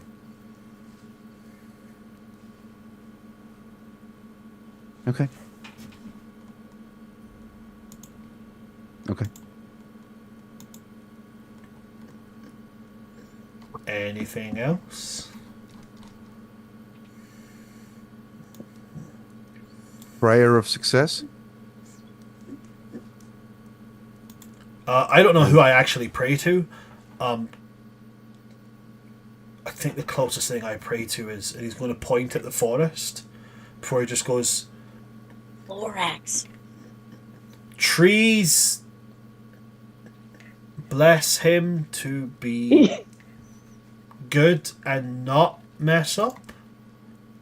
Am I doing that right? I have no clue. Me either. This is really, really difficult. You are more connected to something than I am. So I don't know. I don't even know if gods are real. People just seem to talk to the sky. So at least yours is tangible.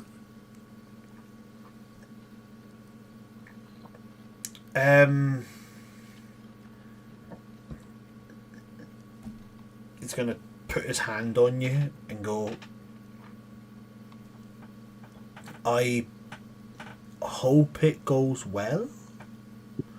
Why'd you say that like a question? I don't know, I'm trying something. And he's going to cast Bless on you.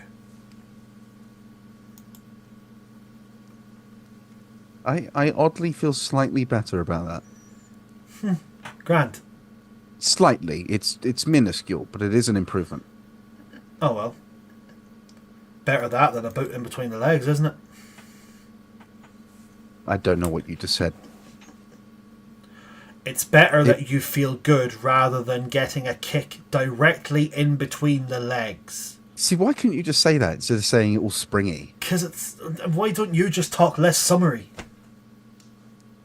Because Summer's more eloquent. And people understand me. Yeah, but people like spring more. But that's only because we're national psychos. And You win by default. We're national happy folk. That points towards it, like, you know... Okay, fine. You're distracting me. Stop it.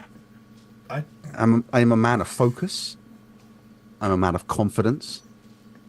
Confident And I'm a enough man to of come... success. Confident enough to come and ask me to make sure it was okay to go and be confident.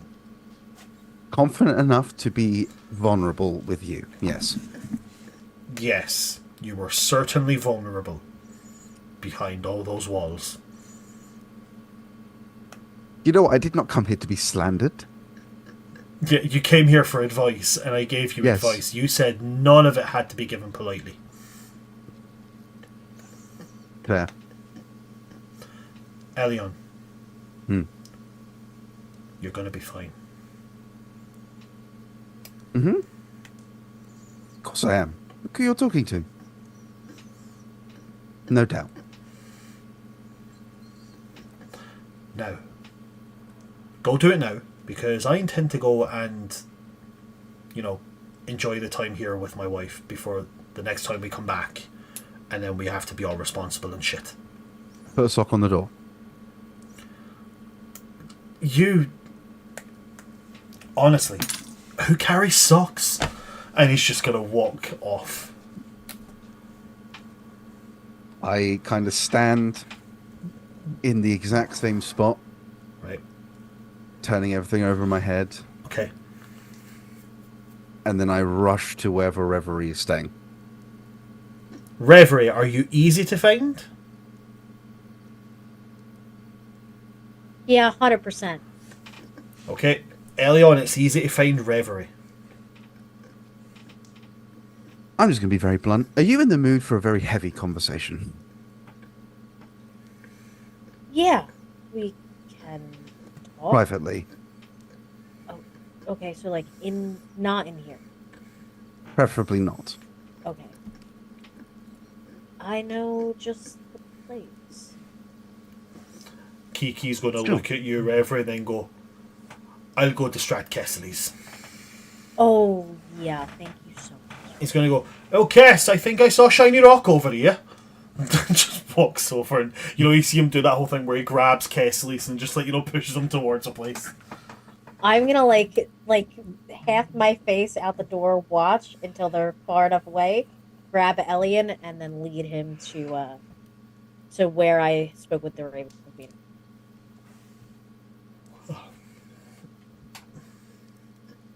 You believe in second chances, right? Yes. How about like fourth chances?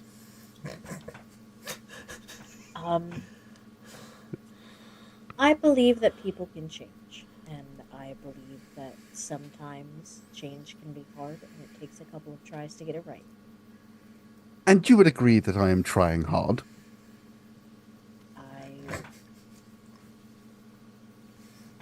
She takes a very deep breath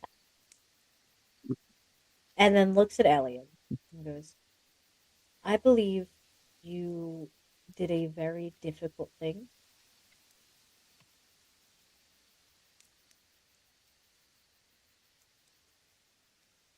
So, yes.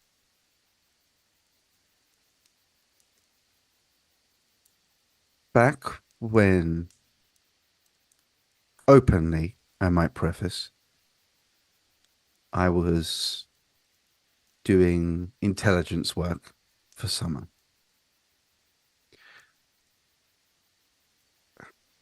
I overheard a conversation between you and your benefactor. Purposefully.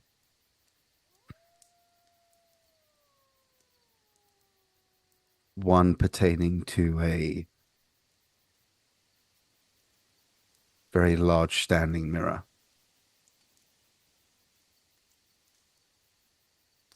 And through fear of exile or isolation or further punishment,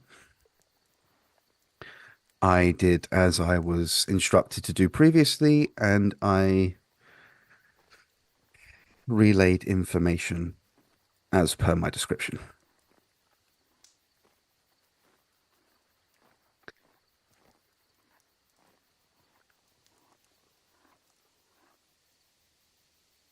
I am normally one for fancy words and eloquent sentences. I'm sorry. And I promise I will do everything in my power to help rectify my mistake. But you are so kind and undeserving of this that I wanted to make you aware.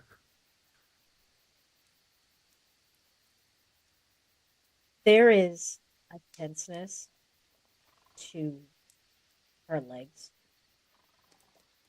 and not so much of an expression on her face, but it's almost like seeing a glass crack in the eyes.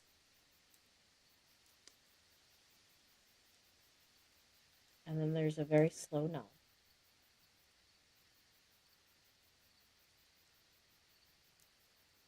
You I will understand. help me retrieve the mirror. Yes. And when we get to the human town, because I cannot work with you and stay mad, it is not beneficial to the team. When we get to where Party is, we will find the human training ground. And I'm going to hit you in the face with my hammer several times until I win. Okay. And then we are going to overcome it.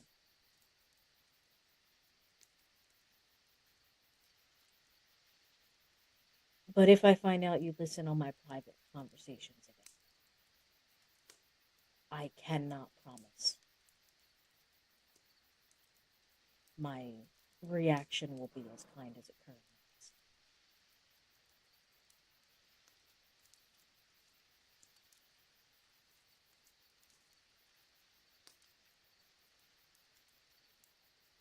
Okay. I'm really sorry. She's going to reach out and she's going to grab Elian's shoulder. We all fuck up. It is, I think, in our nature.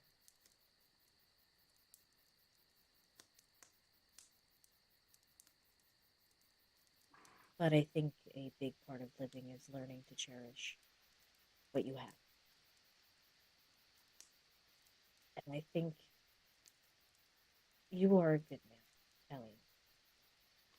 You really are. But I think you can be better than good. I think you have the capabilities of a great man within you. And I look forward to meeting you.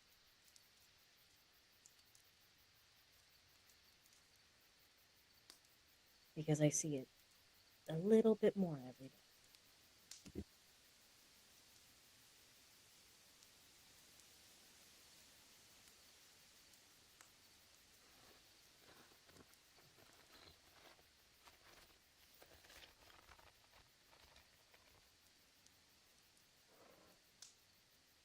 Um,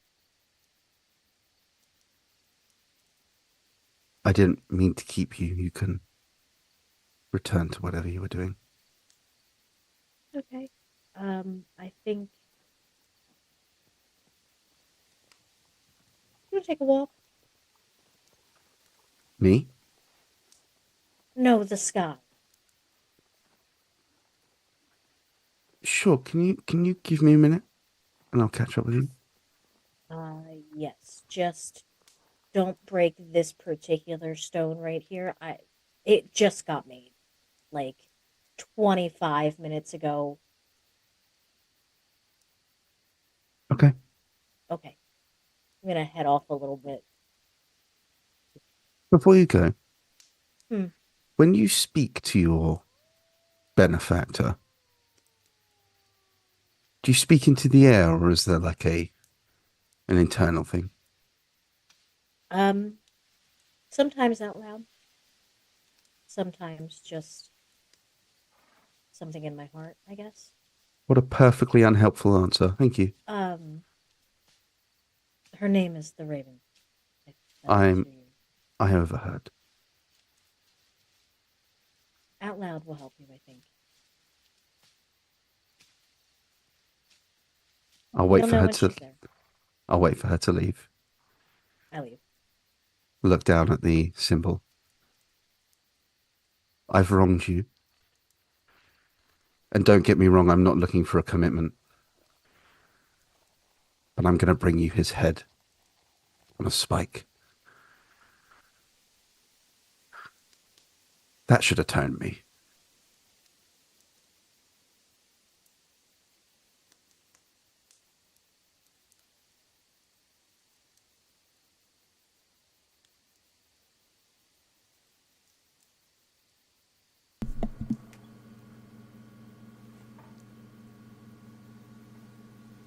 And that is where we're going to wrap tonight. Damn. The only thing I'm going to give you, I'm going to just completely take the idea I had for a cutscene and just throw it away. Ah. Because the only thing I'm going to give you is early on, as you say, that should atone me.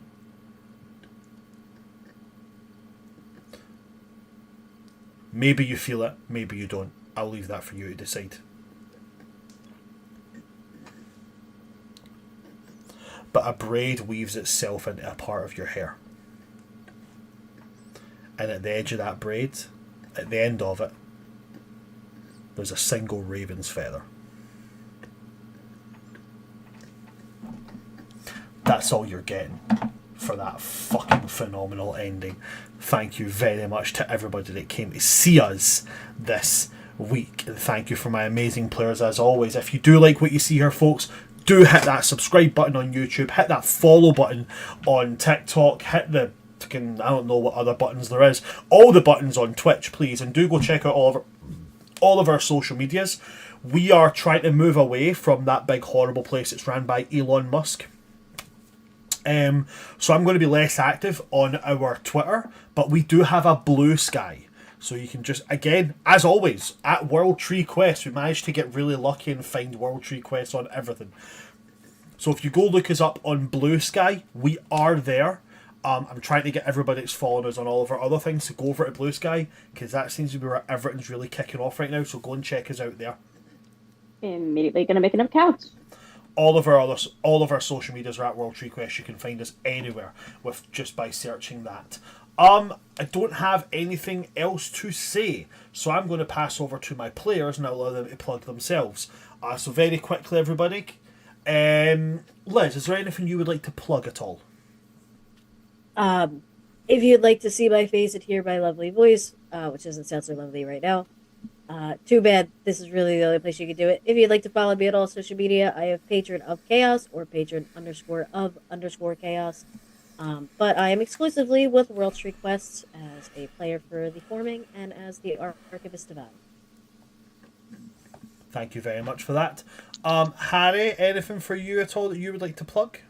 In terms of a place you can see my face, I'm here dropping bangers every week. But I did make a start playing account as a GM to maybe do some side one-shots so that I can test the waters of trying to make this a bit more, on the ball. AI has advanced! Also, definitely going to check that out. I love one-shots. Nothing in the works yet, but I've got a few one-shots that I've had in the vault for a while that I am finding the time for. Fantastic, thank you very much. Go and check that out, guys. Start playing. Great site to check out if you do want to play some D&D. Khadija, anything you would like to plug at all? If you want to see me play more D&D anywhere else, no, you can't. I am exclusively here at World Tree Quest with these fantastic people. But if you want to see me on other places, you can find me at Khadij Al Kubra in most any social media platform, particularly Instagram, Twitter, Archive of Our Own, where you can read my fan fiction that I write. It's great stuff.